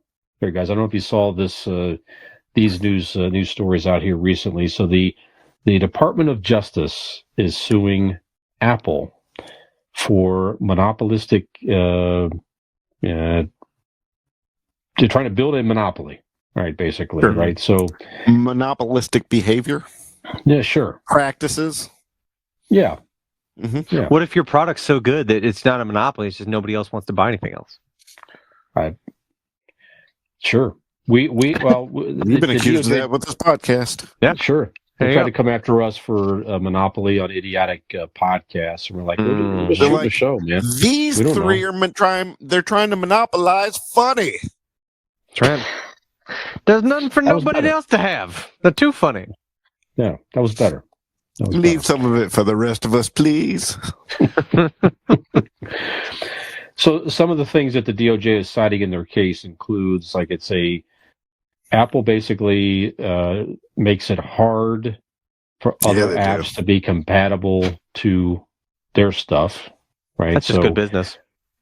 Well, see, that's the argument, right? So it's harder to use third-party digital wallets, third-party smartwatches to be compatible with Apple products. They're also saying things like even down to if you have an iPhone, and we all have iPhones, so when you're messaging each other, it's just different. The messaging capabilities you have when you're messaging an iPhone to an iPhone, you have higher resolution in pictures and different things you could do, Right. even down to the blue text box, as you know. When you text somebody with an iPhone, it's a green Right. bubble, and they're saying, Like well, they're even infected. that in itself, Like they're just, Well, it's like they're unclean. see, that's what they're saying. It's like you're building that up to where it's like a status type of deal. You know what I would give to go back to goddamn Samsung? But all you fools have Apple, so doing this, I need the Apple. Kids have the iPads and iPods. Texting people back and forth is just in general, like everything you said. It just makes it a pain in the ass to go back to Samsung. But Samsung, and to be fair, is a better it's not product. like you can't do it. Right. It's I could do fully it. capable. It It's not is like it 100% will not. my choice. I'm not complaining. It is not Apple's fault. It is You're all free to you do guys that. for being brainwashed into getting Apple. I am very loyal to Apple, and I won't lie. When I see someone pull out their phone and it's not an iPhone, there's a layer of judgment in the depths of my mind. I'm a little bit like, Sure. why? Like, you don't want to get a grown-up phone? Like, what? I don't understand. No, like, but Samsung is a better phone. What's the problem here? The Galaxies are. I will have to take your word for it because I've never owned one. I did for many, many, many, many years.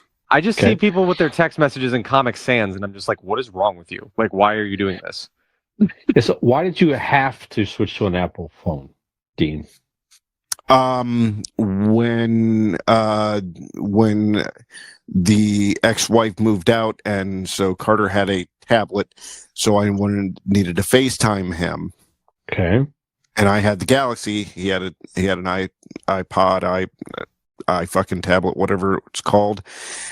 And rather than trying to figure out we try to Snapchat the whatever and different things, it was just easier for me to get an iPhone that was just device to device.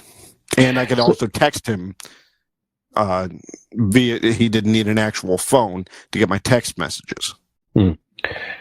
So is Apple, as I ask an idiot a question, is Apple is it good business? The next question earlier, or is it? Yes. Or is it just no? They are.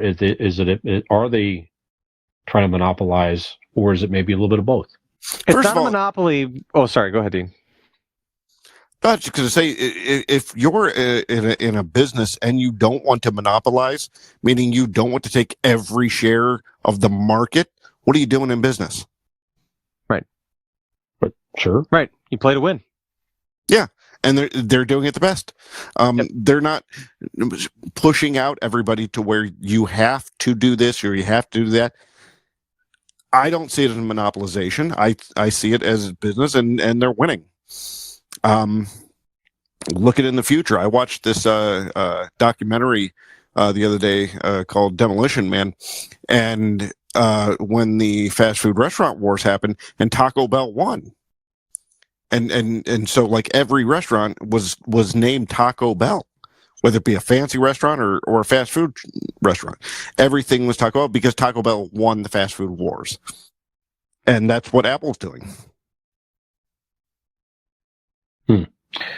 Now, some argue, though, that these tendencies that make it harder to create more options for consumers and drive down cost.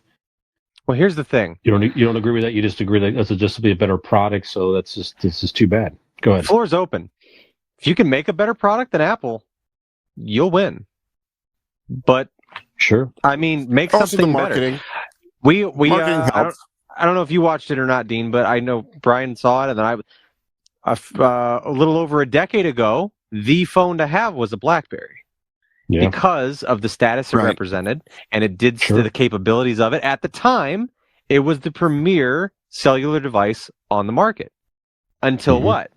Somebody made something better, Apple, and they've had the ball ever since, and they've never lost it. It's just been theirs. Mhm. And I would say it's clearly not a monopoly, because you do have other options.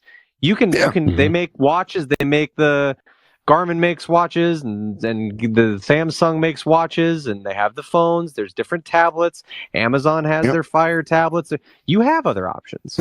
Mhm. And I've had a Fire tablet. I've tried that. Sucks. It just sucks. It does. It's nothing near an iPad. And that's not only because I have other Apple devices. It's because literally, from a plain basic user standpoint, everything is smoother. The interface is nice. Everything is so much Mhm.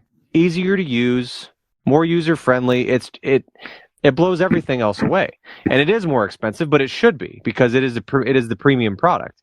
I've got my first iPhone over 10 years ago now, but I'd had a BlackBerry Curve, and I was looking for a new phone, and I was between a couple different ones, and the guy at the store was like, "If you have other Apple products, I would recommend an iPhone." I said, "Well, I do have a MacBook at home, and I've got an iPod." He said, "Oh, no question, go with iPhone."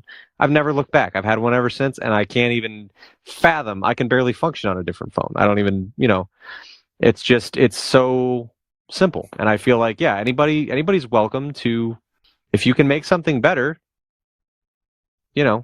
people will flock to And it. even But in there hasn't that, been one. even in There that, hasn't been Nick, one. you'll get used to anything you use often. Sure. Yeah. For Like sure. if I handed you a Galaxy and Yeah, you used it for a few year, you'd be months, like, and yeah, right. this is fine. It's all just a cell phone.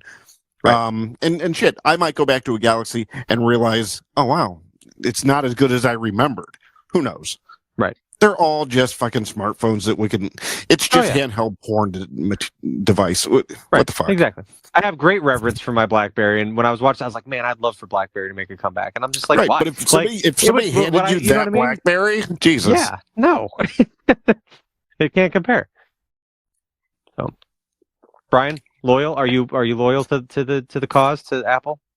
I have been for some time. Peyton wanted an iPhone, many years ago, and then it was the same type of deal. I had my BlackBerry at the time.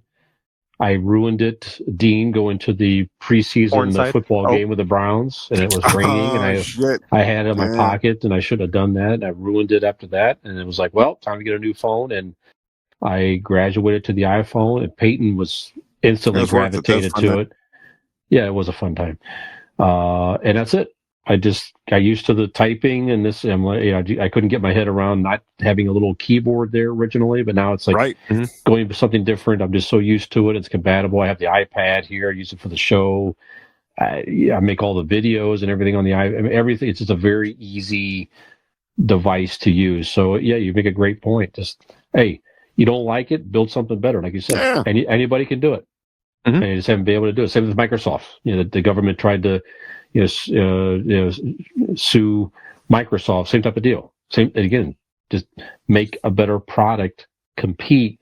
And I don't know if anybody will be able to do it.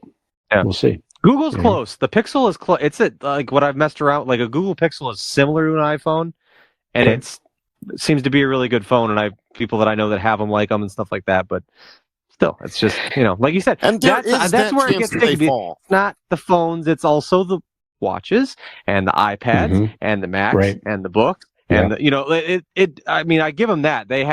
They made all these products work so seamlessly in unison that it's like, oh man, well, now you got the whole family, and now you're in the web, and like, you know what I mean? Like it is. I mean, it's not a monopoly, but it's great marketing. It's great business. It really is. And when you get a new device, you guys have probably done this before. The ease to set up. Oh yeah, it's the same phone you just had on a new fascinating. device.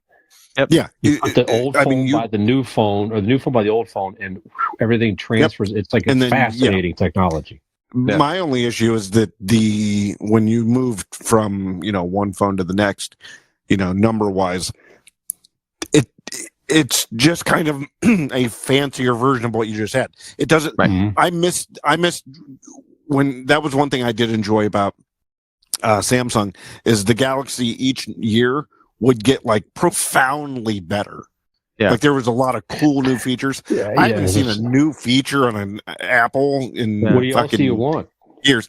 Something. Right. I mean, we're in the 21st century. Give me something new. Give me something different. Yeah. I keep An toying auxiliary with port the back. That's what I cameras and want. different. Yeah. Well, shit, right? Sure. That might be good. And the cameras are already professional quality photos. It's really amazing anymore. But even that with the AirPlay and shit, everything's pretty seamless. You don't even really need to hook it up to anything. Yeah. MagSafe is one of the best new things that they've implemented. It just clings to everything. It's great. Anyway, yeah, fucking iPhone forever. There you go. There you have it. Apple till the end. I'll be there too. See? There you have it. And we'll be there right with you, One of us. ladies and gentlemen. One of us. One That's of right. us. That's right. Sort of weird shit is were you jerking off while chanting that? I know my audience. I know what I have to do to Okay, get you. yeah, that's true. That's true. All right, guys. Well, we're going to take another break, and we're coming back with our main segment this evening. Another music topic, maybe wrestling topic, maybe something of both. But Dean's going to tell you all about it. If you want to know, baby, you got to stay right here. Come on back with us, baby. I give you the goods. That's right. Stay right here on your iPhone or some lesser device. Put away your flip phone and join us tomorrow. How about a big hand for Mr. Elvis Presley and Mr. Jerry Garcia? And introducing special guest referee, Jimi Hendrix. Okay now, you cats be cool. Everybody was kung fu fighting. Looks like Elvis is doing a little kung fu fighting. Be cool, babies. Oh, hey! Oh, get lost! Oh, this is uncool. We're gonna have a far-out time here tonight. Oh, Elvis takes one in the...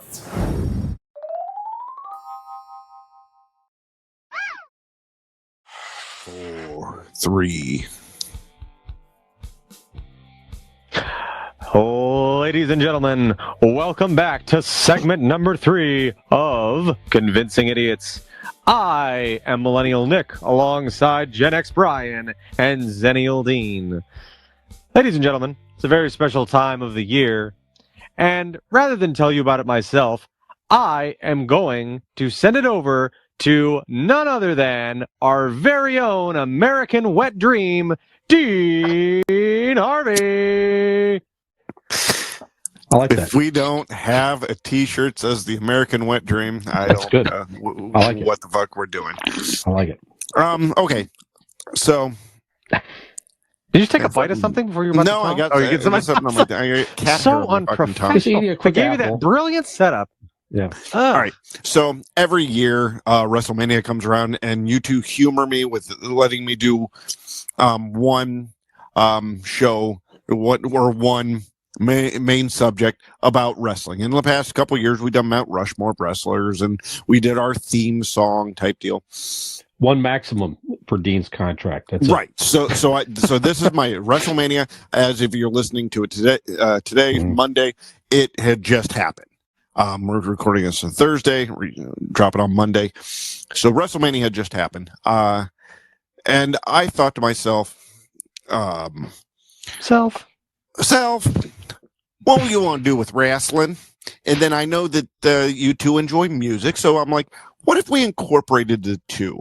What if each of us gives a 5 match card, but it has to be, this is not WrestleMania, this is Music Mania. Each match will be a musician from a singer or a band or whatnot, from living or dead, and you place them in the match. You can put a stipulation in the match. You can put anything you want about the match, and you give us the winner at the end of it, and we can discuss all and whatnot who we think would win. But I did 5 because we do the 5-man Mount Rushmore type situation. But they are wrestling, right? They are physically wrestling. They are having a wrestling match.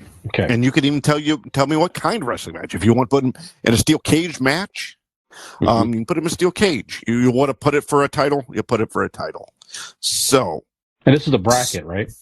We're not doing the goddamn bracket. So. How does Martian Manhunter fit into this? If I had a way to mute you. Fucking mute. I think technically he qualifies because Martian Manhunter's debut LP was, I think, he put out a couple albums. Did you give him a first name now? Marvin Martian? Marvin Martian. Welcome to the ring, Marvin the Martian Manhunter. That's good. Manhunter. I like that. And he beat Superman. All right. Mm-hmm. Yeah, all right. I'm going to turn this goddamn... I don't want to be. All right, so moving on to Music Mania, gentlemen. Let's start. Would you like me to start? I'm gonna start. No. No. Oh. Go ahead. Sorry. No. So are we? Right. I have a question. Are we going round robin, or are we going to give our whole card in entirety? I think we'll go round robin. Yeah, we'll go your opening bout. We'll start with the opening bout. Okay. My opening bout. I'm going to start with actually a tag team match. Okay. And this is going to be for some tag team titles here, because we all know that Lionel Richie and Kenny Rogers were really close friends. Yeah. So what better? Do we know that? Is that a thing? That is a thing. Oh, okay. They actually were friends. Wrote songs. Lionel Richie wrote songs for Kenny Rogers. Yeah. So apparently some of us know that. We don't all know. Why not put that up against tag team champions Eminem and Dr. Dre? Wow, that's a match. In a tag team title match. Right. And for me, I love Lionel Richie and I love Kenny Rogers. But I think when the shit goes down, I might have to go with Eminem and Dr. Dre winning this bout and retaining the tag team titles. Yeah. Now, was this like the younger Kenny Rogers gambler, or was this like angry, everybody's in their prime? State fair Kenny Rogers. No, this is everybody's in their prime. You talk about chemistry, right? And it's just that Dr. Dre and Eminem have been a tag team for so long, right? More cohesive, right? As to where the others are. They're doing the Kenny Rogers and they're just friends. They're doing the Triple H, Shawn Michaels thing where they come together as DX, but they've also had, their own successful singular careers as to where... That's right. The Lionel others... Richie had already won the Intercontinental They've been the Hardy Boys like the whole time, Correct. That's right. Yeah. Nice. So, Kenny Rogers and Lionel Richie against Eminem and Dr. Dre. Nice. Let's go. I'm going to go clockwise, from where I'm seeing it. Brian, who is your opening bout? I like this here. This is a good debate for the Van Halen fans have an ongoing debate who the better front man is, and I think a great opening bout is David Lee Roth versus the Red Rockers, Sammy Hagar. That's a good one. There. Love it. It'd be thoroughly entertaining. David Lee Roth with even the stage moves and the karate antics and everything else. Sure. Maybe hurt himself probably. I have a heavy rooting interest in this. Do you have a winner? Yeah. Have you chosen your winner? I think you're talking about two guys in their prime. I think David Lee Roth was in extremely good shape and could probably, if he didn't hurt himself, that's the thing. If David Lee Roth did not hurt himself, right? Yes, I think he would win in that particular bout. I would see David Lee Roth as like the wiry luchador, while you're gonna have the is like the Undertaker.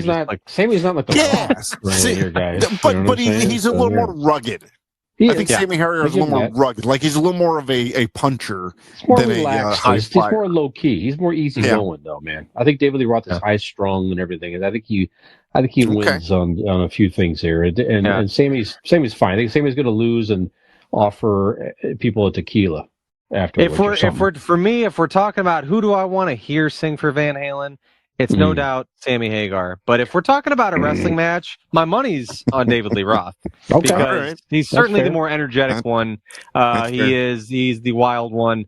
But I prefer Sammy Hagar, Van Halen 10 times over. Well, I got a question for you, Brian. Then, who's the face? Who's the heel?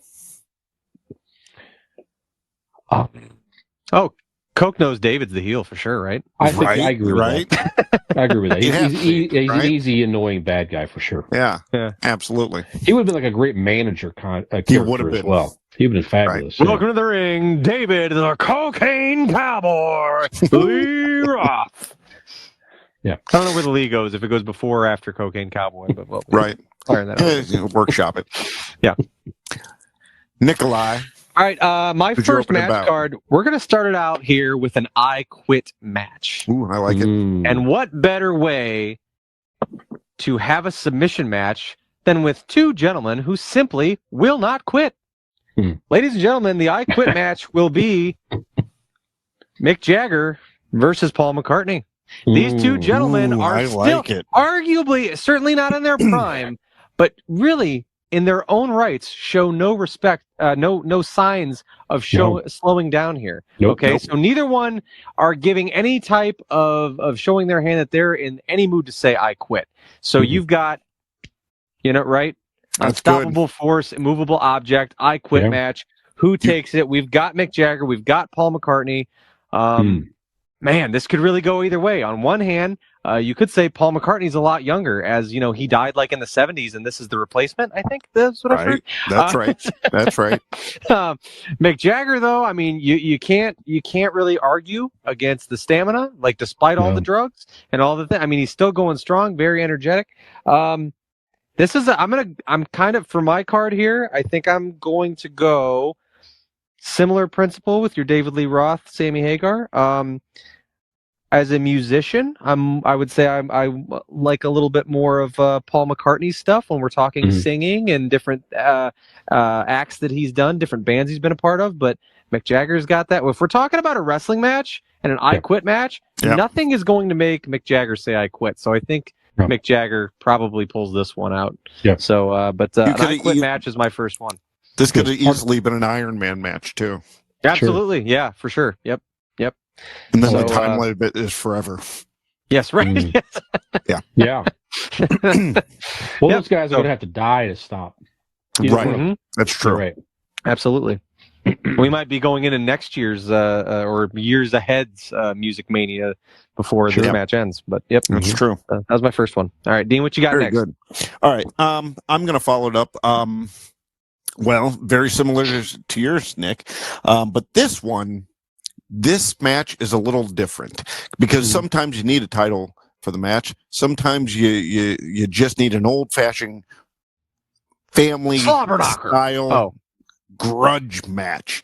And what better to put the grudge match is in a cage. And we're going to have Mick Jagger and Keith Richards go at it in a steel cage to see the just a good old-fashioned grudge match. There's no reason. It's just they just want to beat the shit out of each other. Yep. And I think in the cage, it's a good, clean contest, back and forth, and a little bit of blood. But I think cage match rules. I think Keith Richards finds a way, like he always will, and gets out of the cage first and wins this match. Yep. So I can see that Mick somehow, Jagger, some way. He always prevails. Always will. Very good. I like a steel cage for this one here. And Nick, we talked about this this group earlier today. Tag team as well. Can you do a tag team in a steel cage? You sure can. Sure. Okay. It's wrestling, baby. You can do whatever the fuck you want. That's right. You're the booker. This, Nick, is 50 years of pent up anger and frustration. Mm-hmm. Gene Simmons and Paul Stanley versus Ace Frehley and Peter Criss. That is so funny. I thought about doing the same exact thing. I didn't. It's not one So of my much 5, but I thought about doing the same anger thing. and resentment. Yep. Oh yeah. Yeah. But I don't think there's any era. There will be blood. Sure. Oh yeah. I think Peter, not just Peter out of definitely the dude's mouth. goes, Not just before God of Thunder, but yeah, like in the yeah, Peter's going to snort some coke and just go flying out of the ring like a Tasmanian devil. You know what I'm saying? But I want to see Gene Simmons give the big boot with one of those giant kiss shoes. Yeah, one of those dragon boots. Yeah. And Dragon to the face. Gene's just tall. And Paul's always been in good shape. So, I mean, from a physical wrestling perspective, I mean, Gene and Paul win, I think, fairly easily. Oh, yeah. Miss me. Ow. All right. You're going to need a little more vodka and orange juice if you're going to catch me tonight. All right. I love it. Dancing and shaking. I love it. That's good. Yeah. So Gene and Paul win, but Ace and Peter get a couple shots in there just to get one in. That's it. That makes sense. Yep. More therapeutic for them more than anything. Right. Yeah. Yep. I like it. Very good. Very good. Nikolai. Am I next? So this is my number 2 on the card here. Next, we're going to go with a hardcore match. Okay. If you guys are familiar with the hardcore match, it's anything goes, right? Weapons, everything. There are no rules. Okay. Now, we will use the hardcore match rules, but for these two gentlemen, there's a reason it's a hardcore match. Both of these gentlemen used to proclaim to be very hardcore, and their images have kind of taken a hit to the softer side in recent years. This is going to be Ice Cube versus Snoop Dogg. Both of these gentlemen, hardcore thugs, hardcore gangsters back in the day. Certainly were perceived that way. Certainly had the street cred, had the, all that stuff going. But Ice Cube's made a lot of family movies. These guys are getting older, and nothing against them, right? That's what happens with life. Snoop Dogg, he's hanging out with Martha Stewart, and he's chilling out, and so these guys, I feel like maybe some of their reputation's taken a bit of a hit from their hardcore thug days of yesteryear. So I would like to see them prove themselves, one versus the other. Good old West Coast style, just fisticuffs, anything goes, barbed wire, bats, whatever. Let your inner street come out in this one. Let's make through a goddamn table. Ice Cube. Although I feel that Snoop Dogg probably has a better image today than Ice Cube, all things considered. Snoop kind of settles into the role a little better. I don't know what that reason is. It could just be that a little bit more experience in the ring too. Hey, he does, and it could just be that Ice Cube's movies are just really bad, and that's what hurt him more than anything. I don't know. Ice Cube's definitely got the meaner demeanor about him still, but I am going to have to go with Snoop Dogg. I feel like Snoop. He handles his weed well. He's had years of experience. He's going to be calm and composed, and he's going to pick his moments, and he's going to strike because that dog's still in him, still down in there. D-O-double-G for the win over Ice Cube in the hardcore match. And he will once again reclaim the street cred that maybe has diminished over years. Snoop Dogg. There we go. Very good. Good. Very good. All right. So number 3. We're going to start about number 3 on the card here. And you got to put ladies on here, right? You need a ladies match. Need a ladies match. Sure. So I'm going to go Miss Courtney Love against Janis Joplin. Oh, okay. All right. Straight up ladies contest. Yep. I think the it's going to be a little gritty, a little rough. Really gritty. I would like to think the face Janis Joplin is going to be the better technical mat technician, right? But that heel. And which face will Courtney Love have on? The new one or the old one? Oh, the old one. No, she's coming out from home. She's coming out just a mess. But that's Courtney Love's old face. We're in for a slobber knocker. Oh my god. She's going to go ahead and do a little cheating. Yeah. Ain't cheating, you ain't trying. And unfortunately, Courtney Love's going to pull out the victory on this. Yeah. I would agree with that. Yeah. Yeah. I see Janis that. Joplin is probably too kind of a spirit, really. You know, and she's Right. pretty. But it's just kind She soul. wants a pure contest, Mhm. but Courtney Love's Yeah. gonna have like brass knuckles or Courtney Love or plays to something win, like and that. she'll do whatever it takes. Yep, That's right. Yeah. that's right. Bring a shotgun to the bout. Brian. All right. I'm going to give you two pioneers Mhm. in speed metal. Davy Crockett. Oh, not that kind of Right. pioneer. Two 80s pioneers. Had some, maybe kind of the anger is sort of dissipated over time here, but definitely in the 80s, the competition was prevalent. Who was going to rise as one of the top in speed metal? I'm going to give you Metallica versus Megadeth. Yeah. Ooh, that's a good one. Dave Mustaine still pissed off. Got kicked out of Metallica. Went on 8-man to tag form match Megadeth. there. I like that. I like that a lot. So Yeah. and in the 80s lineup of both bands also. You got the lanky, big, tall Cliff Burton, rest in peace, from Metallica.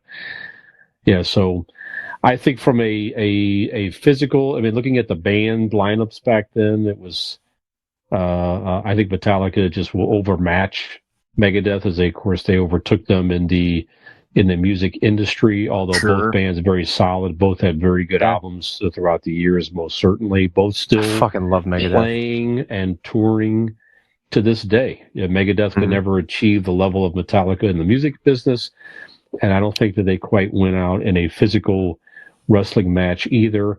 But it would be interesting to see for a while there. Dave out, the pinnacle would be Dave out there with James Hetfield. That would be the thing. Yep, that would be a lot of like. That would be similar to the Ace and Gene thing. That's a lot of pent up just aggression in there. Yeah, absolutely. Yep. So the Megadeth loses. They have to change their name to like Mega Life.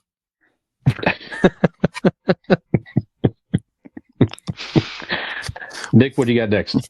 Let's see. This is number 3. Okay, this one, on other cards, I like what I have here. On other cards, this could essentially be a headliner.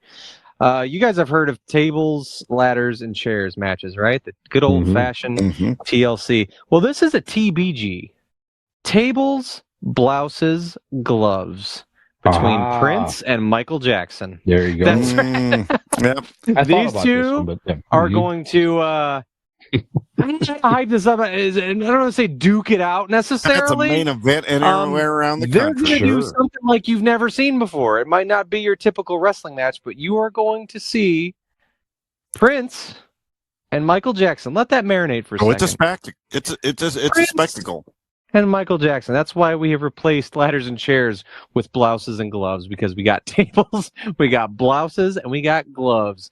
Prince and MJ, rest in peace to both of them. Fantastic. He hit him with a studded glove. He hit him with a studded glove. In their own right.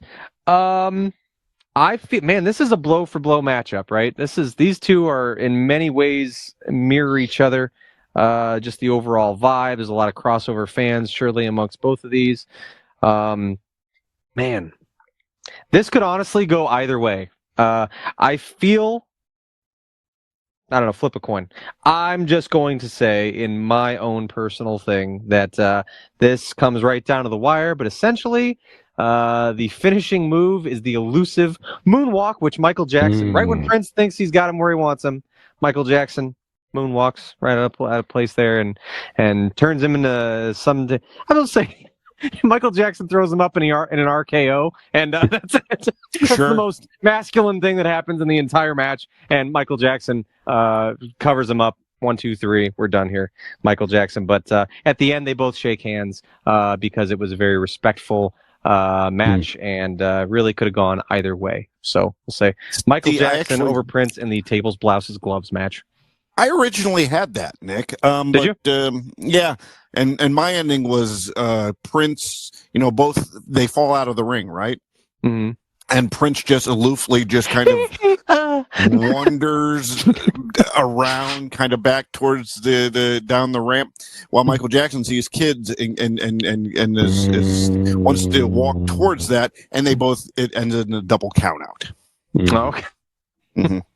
And then Prince, a la Charlie Murphy and Dave Chappelle, maybe makes pancakes at the end of the match. Yeah, that's right. Mm-hmm. Yep. Game blouses. Yeah. So there we go. All right. So Dean? number 4, my number 4 match here is just a tornado match.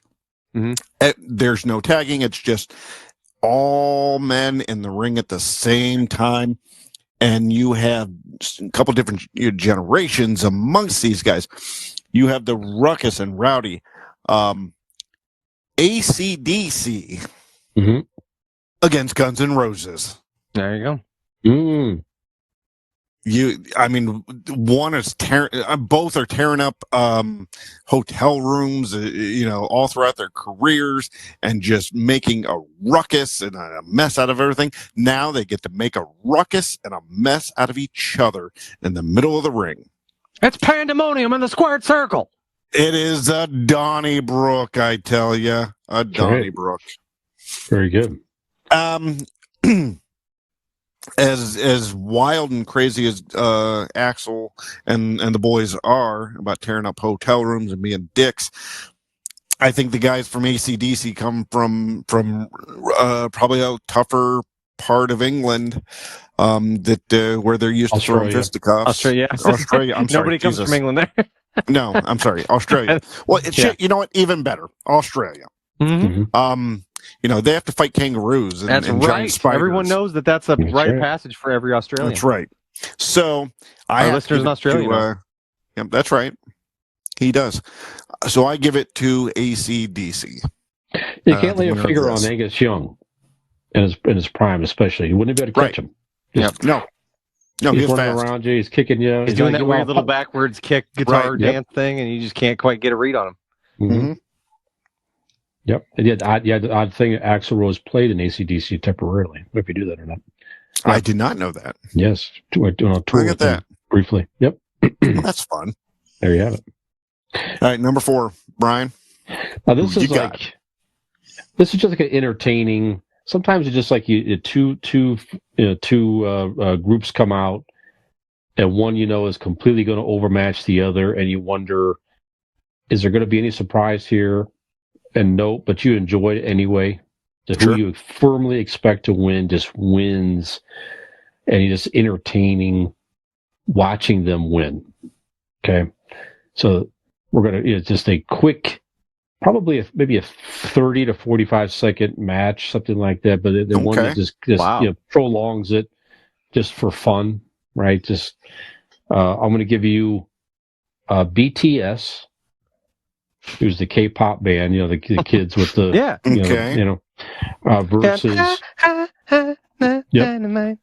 versus like 1985 Slayer. How about that? Kerry King comes out wearing the thing with the nails sticking out. Literally, it was like actual nails that were probably about 6 inches long. Yeah. He wears that in the ring, and it's not BTS not pretty. Wins or. No.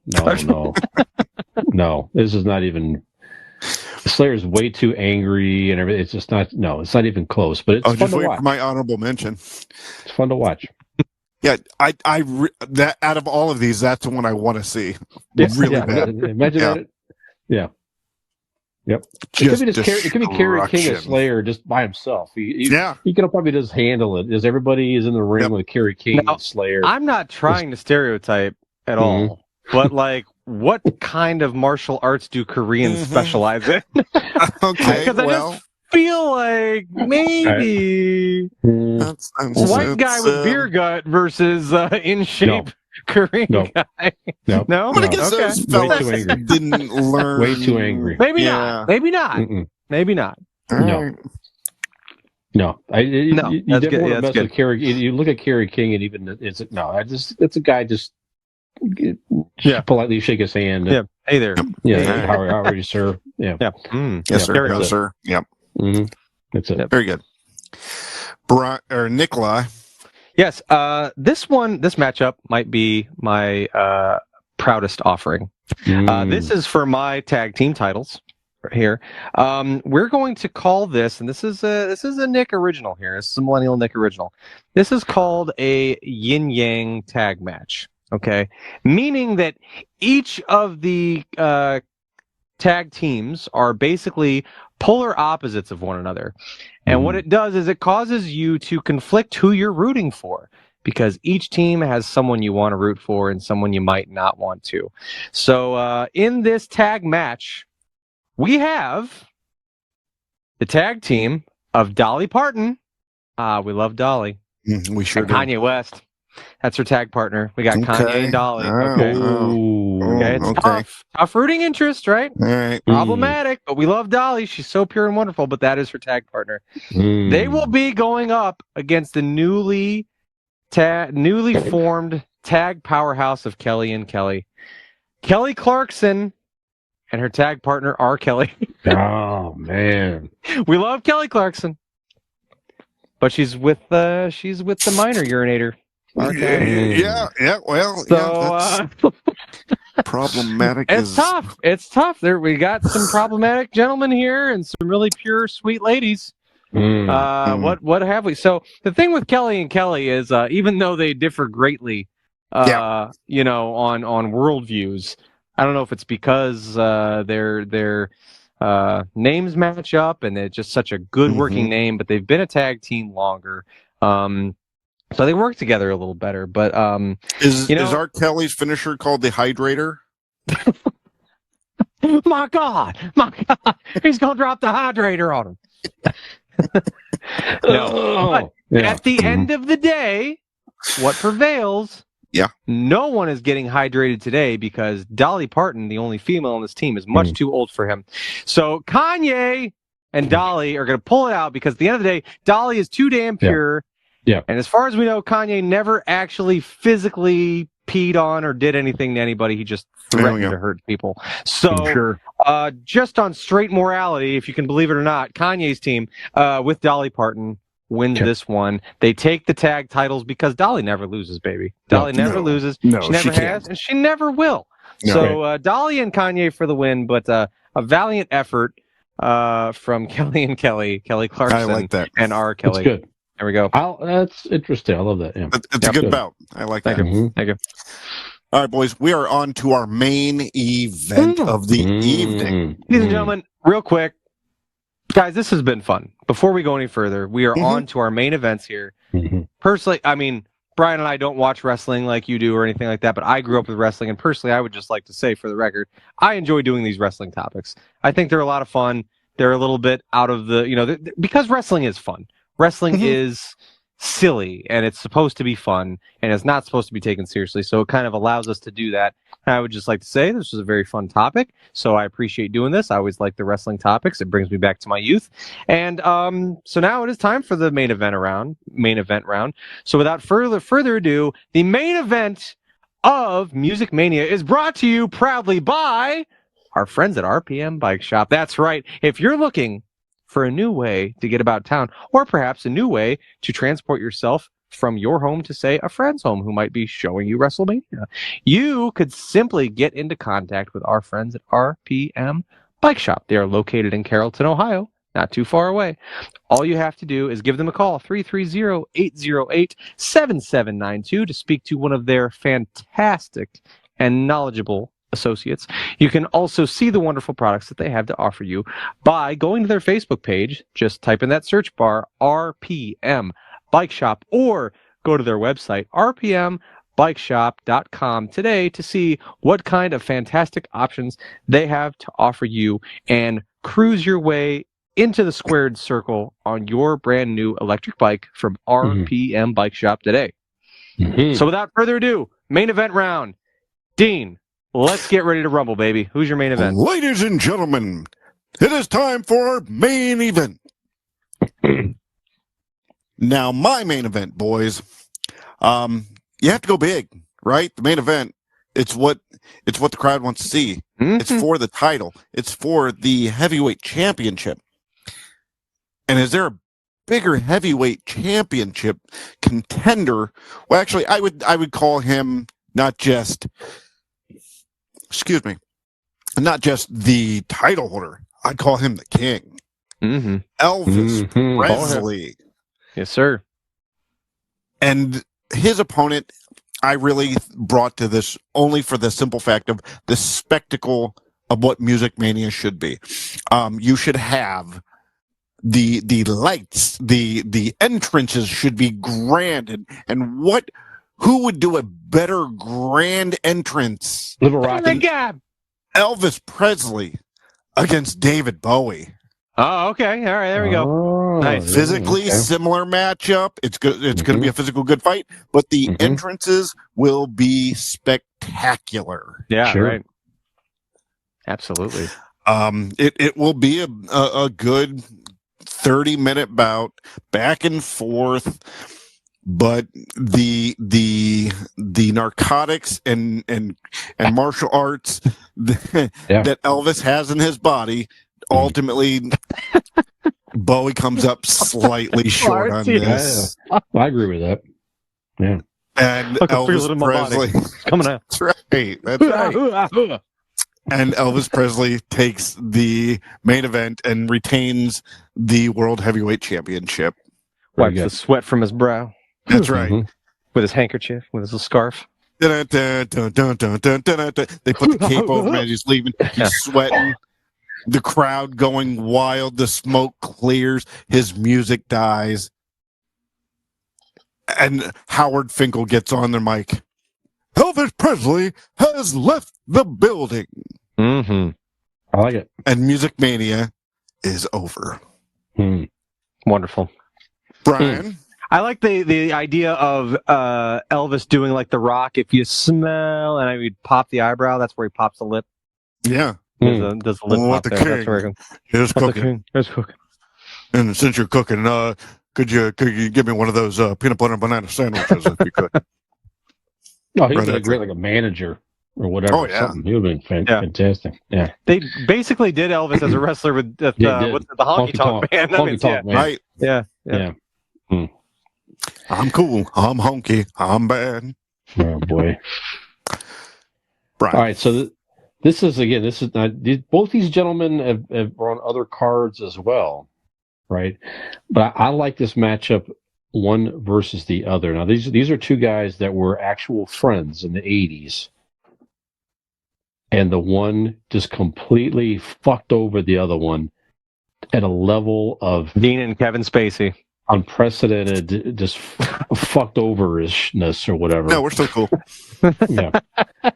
So I want to just the anger and frustration. I think would make an interesting match here. So Paul McCartney again versus Michael Jackson. How about that? So Michael That's Jackson a good main event. completely bought the Beatles catalog away from. And Paul McCartney had to plead with him. They just made songs together that were popular. Ebony and Ivory. Right. So Michael Jackson, you know what? I want to buy your catalog. He's like, hey, man, I'm trying to get the rights to my own music. Can you not do that, please? And Michael's like, nah, I'm going to buy it anyways. I was like, wow. You're silly. I want it. That's what it was. And Paul's like, wow. If Paul McCartney had the opportunity in the 80s to get in the ring with Michael Jackson, it would be... that'd be good. Would be really, really good. Yep. Who wins? Paul McCartney wins. Sure. Yeah. He goes Just on a the blind pure rage. right, and just pounding on him, just dropping elbows. Yeah. Yeah, it like made this. Michael Jackson. No, my recording sessions I had to put up with Yoko Ono being in. You think you're going to win this for me? No fucking way. My God. At the end of the match, Paul McCartney has no memory of it happening because he just blacked out in rage. And all the interviews with Paul, he's a pretty even keeled dude. Yeah. In almost anything you see him in ever. But when he's asked questions about that, he's still kind of like, yeah, that was that was a tough one there, A little fucked up. That was one of the few things probably in his life that made him probably extremely angry. Yeah. There you have it. As it There you should. have it. Great. Yeah. As it fantastic. should, absolutely. Yeah. All right. That's good main event, Brian. Yeah. Yeah, Nikolai. very much. All right. Who's your main My event? main event, in tune with my millennial status. Mine is a little more of a modern day main event. Okay. This is also I was for the hoping heavyweight for it. title. It is a heavyweight title. This is wrestling themed, so it is for the heavyweight title. And what two bigger heavyweights in modern music do we have other than One Taylor would be Weird Al Swift? Yankovic. Taylor Swift and Drake. No one has Ah. dominated the charts more than these two over the last Wow. decade. Mm-hmm. Drake and Taylor Swift are on the radio more than anyone across. Sure. Whether you're looking, I mean, obviously Drake crosses over with hip hop as well, but on pop stations, if not for features and things like that, I mean, he's got his fingerprints on everything. And Taylor Swift, it seems like everything she touches turns to gold or Super Bowl trophies, and you know, everything right. is a hit. Mhm. So here we have. I mean, these two have and again, the track record for both of these are impressive. Taylor starting out at 17, 16 years old Yeah. with her debut album over a decade ago. Drake's been at this for a good, well, I mean, he's been at it for more than that, but certainly been a known name for over a decade as well, probably a good 10, 12, 13 years. They are all over the place, and I am a fan of both of them. Truth be told, I mean, as much as I like to play up the Swiftie part on here and am a newly acquired member of the Swifties, I am a big Drake fan and have been for a very long time. I reps Toronto, love his music, love his collaborations. But I don't think you can argue with Taylor Swift. It's getting to the point where she's pushing on Beatles territory. Like, it's kind of just one of those things where the cultural phenomenon that she is unlike anything we've ever seen in music. And so you're saying she's beating Drake in this wrestling? She's beating Drake. How's she doing? Absolutely. I see with those long legs. She's like a super kick. Yeah. So here we have, right? We've got Drake out there, right? He's brought to the ring by his manager, Lil Wayne. Lil Wayne's the one that got him started. Yeah, that makes sense. Weezy's out there. He actually is going to be. Lil Wayne is actually going to be at WrestleMania this year. Is he? Weezy's making the rounds, man. He got to, who was it? He got to run out on the field with a football team in the plaffs or whatever. I can't remember who. Dude knows what he's doing. Yeah, Packers. Yeah, Weezy's a Packers guy. So you know, Drake brings out Lil Wayne. It's a good match, good back and forth, right? The ebbs and flows of a good heavyweight match goes on for a while, and then. You know, Weezy starts to get a little finicky, like he's, you know, maybe distracting the ref and stuff. Drake gets a couple cheap shots in there. But you know, eventually, Taylor Swift starts getting the upper hand on Drake. Then Weezy goes for he throws some sand in the eyes or something like that. You know, some stunt. And then all of a sudden, oh my God! That's Travis Kelce's music. Yeah, and he comes out to defend his woman. He starts beating up on Weezy, throws him over the top rope, beating up on Drake, throws him over the top rope. Drake jumps back. Future comes out. Future's coming out. The whole crew's coming out now. Now we got Jason Kelce. Oh my God. Everybody's going blow for blow. Over the top rope with Jason Kelce. Over the top rope with Future. He's pounding bats. He's wearing Tupac. No tarp. Everybody's having a good time. Man. At the end of all this pandemonium, it comes down to Drake and Taylor. Finally, Drake's got Taylor dead to rights. He's going back and forth. He's lining her up. She's laying down. He's going back and forth.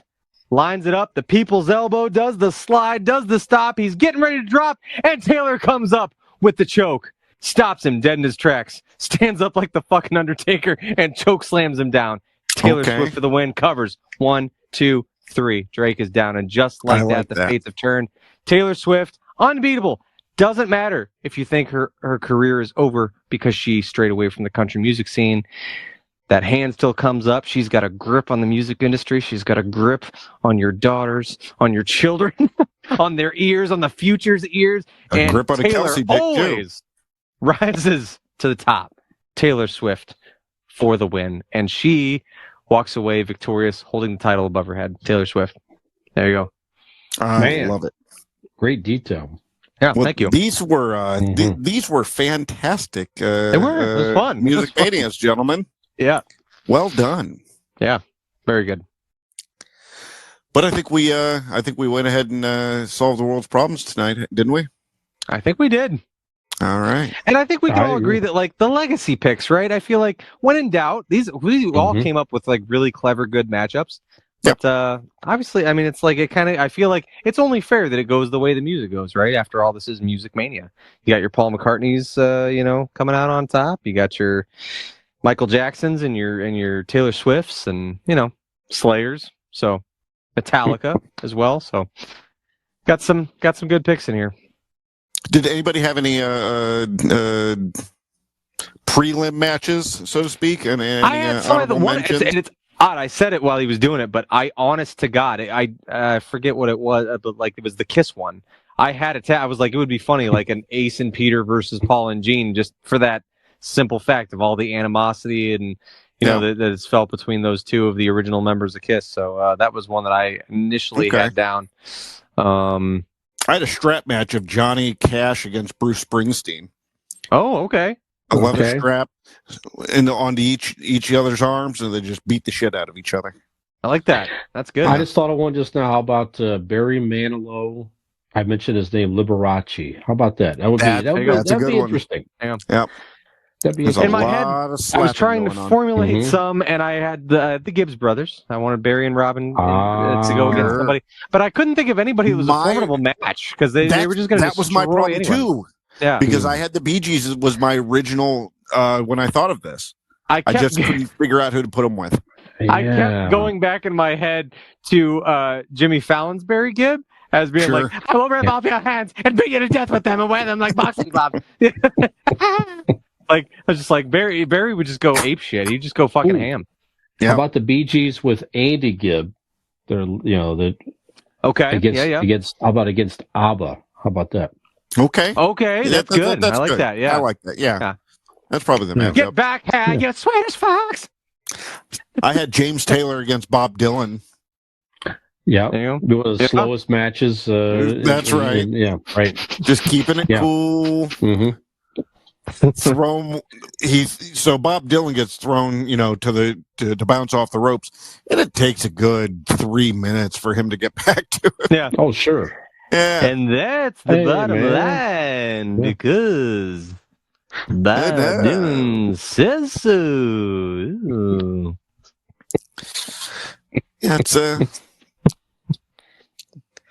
think it'd be a very good match. Yeah. All right. Well, the winners would win. Anybody else? The winners would win a golden belt, probably.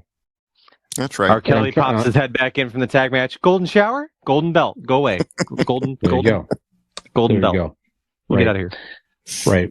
I was trying to find a creative way to say Golden Heart Tattoo, but it's probably not going to be the name of our final sponsor. Especially after Nick just interrupted with the R. Kelly pissing joke. You still going with that piss shop, the name? You wanted the R. Kelly one? That was a consideration. I think they're working on it. They're still figuring out the final name, but our friends at R. Kelly Splash Mountain, formerly Golden Heart Tattoo, which name's probably going to change, a new location, a great new location in wonderful, historic, beautiful Wadsworth, Ohio, if you're in the Northeast Ohio area. Right now, best thing to do is give them a call at 234-706-2982. Schedule your tattoo appointment. And as soon as they settle on a name and we have all the particulars there, we'll share that with you. But give them a call. They're there. It's a great new location. And go check them out and support their business and continuing venture in the new location. So thank you very much. Absolutely. Do you think R. Kelly's finishing move would be the big splash? Yeah. Yeah, I would think. On that note, Nick, probably a good segue, a nice smooth, just flow right on out of here. I see what you did there. I was thinking the stink face maybe, but okay, yeah, there you go. Stream out. Yeah, thank you. Yep. Stream out. All right, so thank you for joining us for Music Mayhem. If you would like more mayhem each and every week, straight to your ear holes, be sure to go find us on all your favorite social media accounts. You can find links to all of them on our link tree. So go to Google and type in Convincing Idiots Linktree, LINKTREE, or go to our website, which is convincingidiots.wordpress.com. www.fictional.com. And there you will also find us, our merchandise, all the places we can be found, so we can link up to you and bring you so much more fun, so much more music, so much more mayhem, so much more mania each and every week on Convincing Idiots. So, for this episode, I am Millennial Nick. I'm the Lineal Dean, baby. Gen X Brian. Have we convinced you to come back and rumble with us on another episode of Convincing Idiots?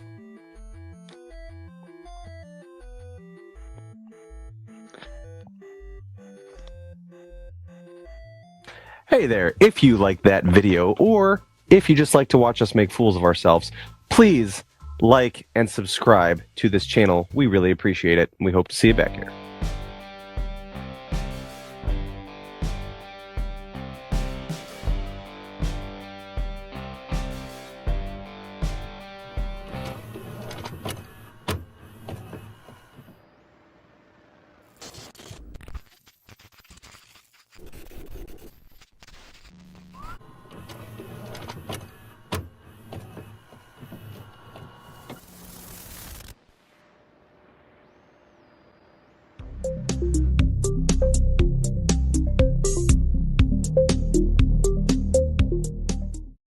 Ham gravy.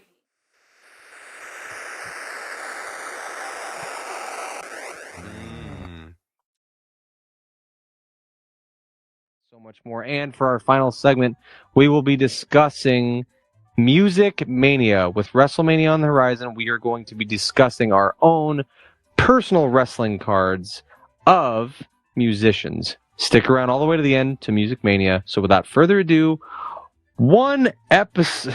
Fuck. Episode 185, not one episode. Fuck. You froze there anyway, so. Oh, did I? It did Not on my me. side. That's, okay. All right. Okay. I'll do it again. All right. Intro.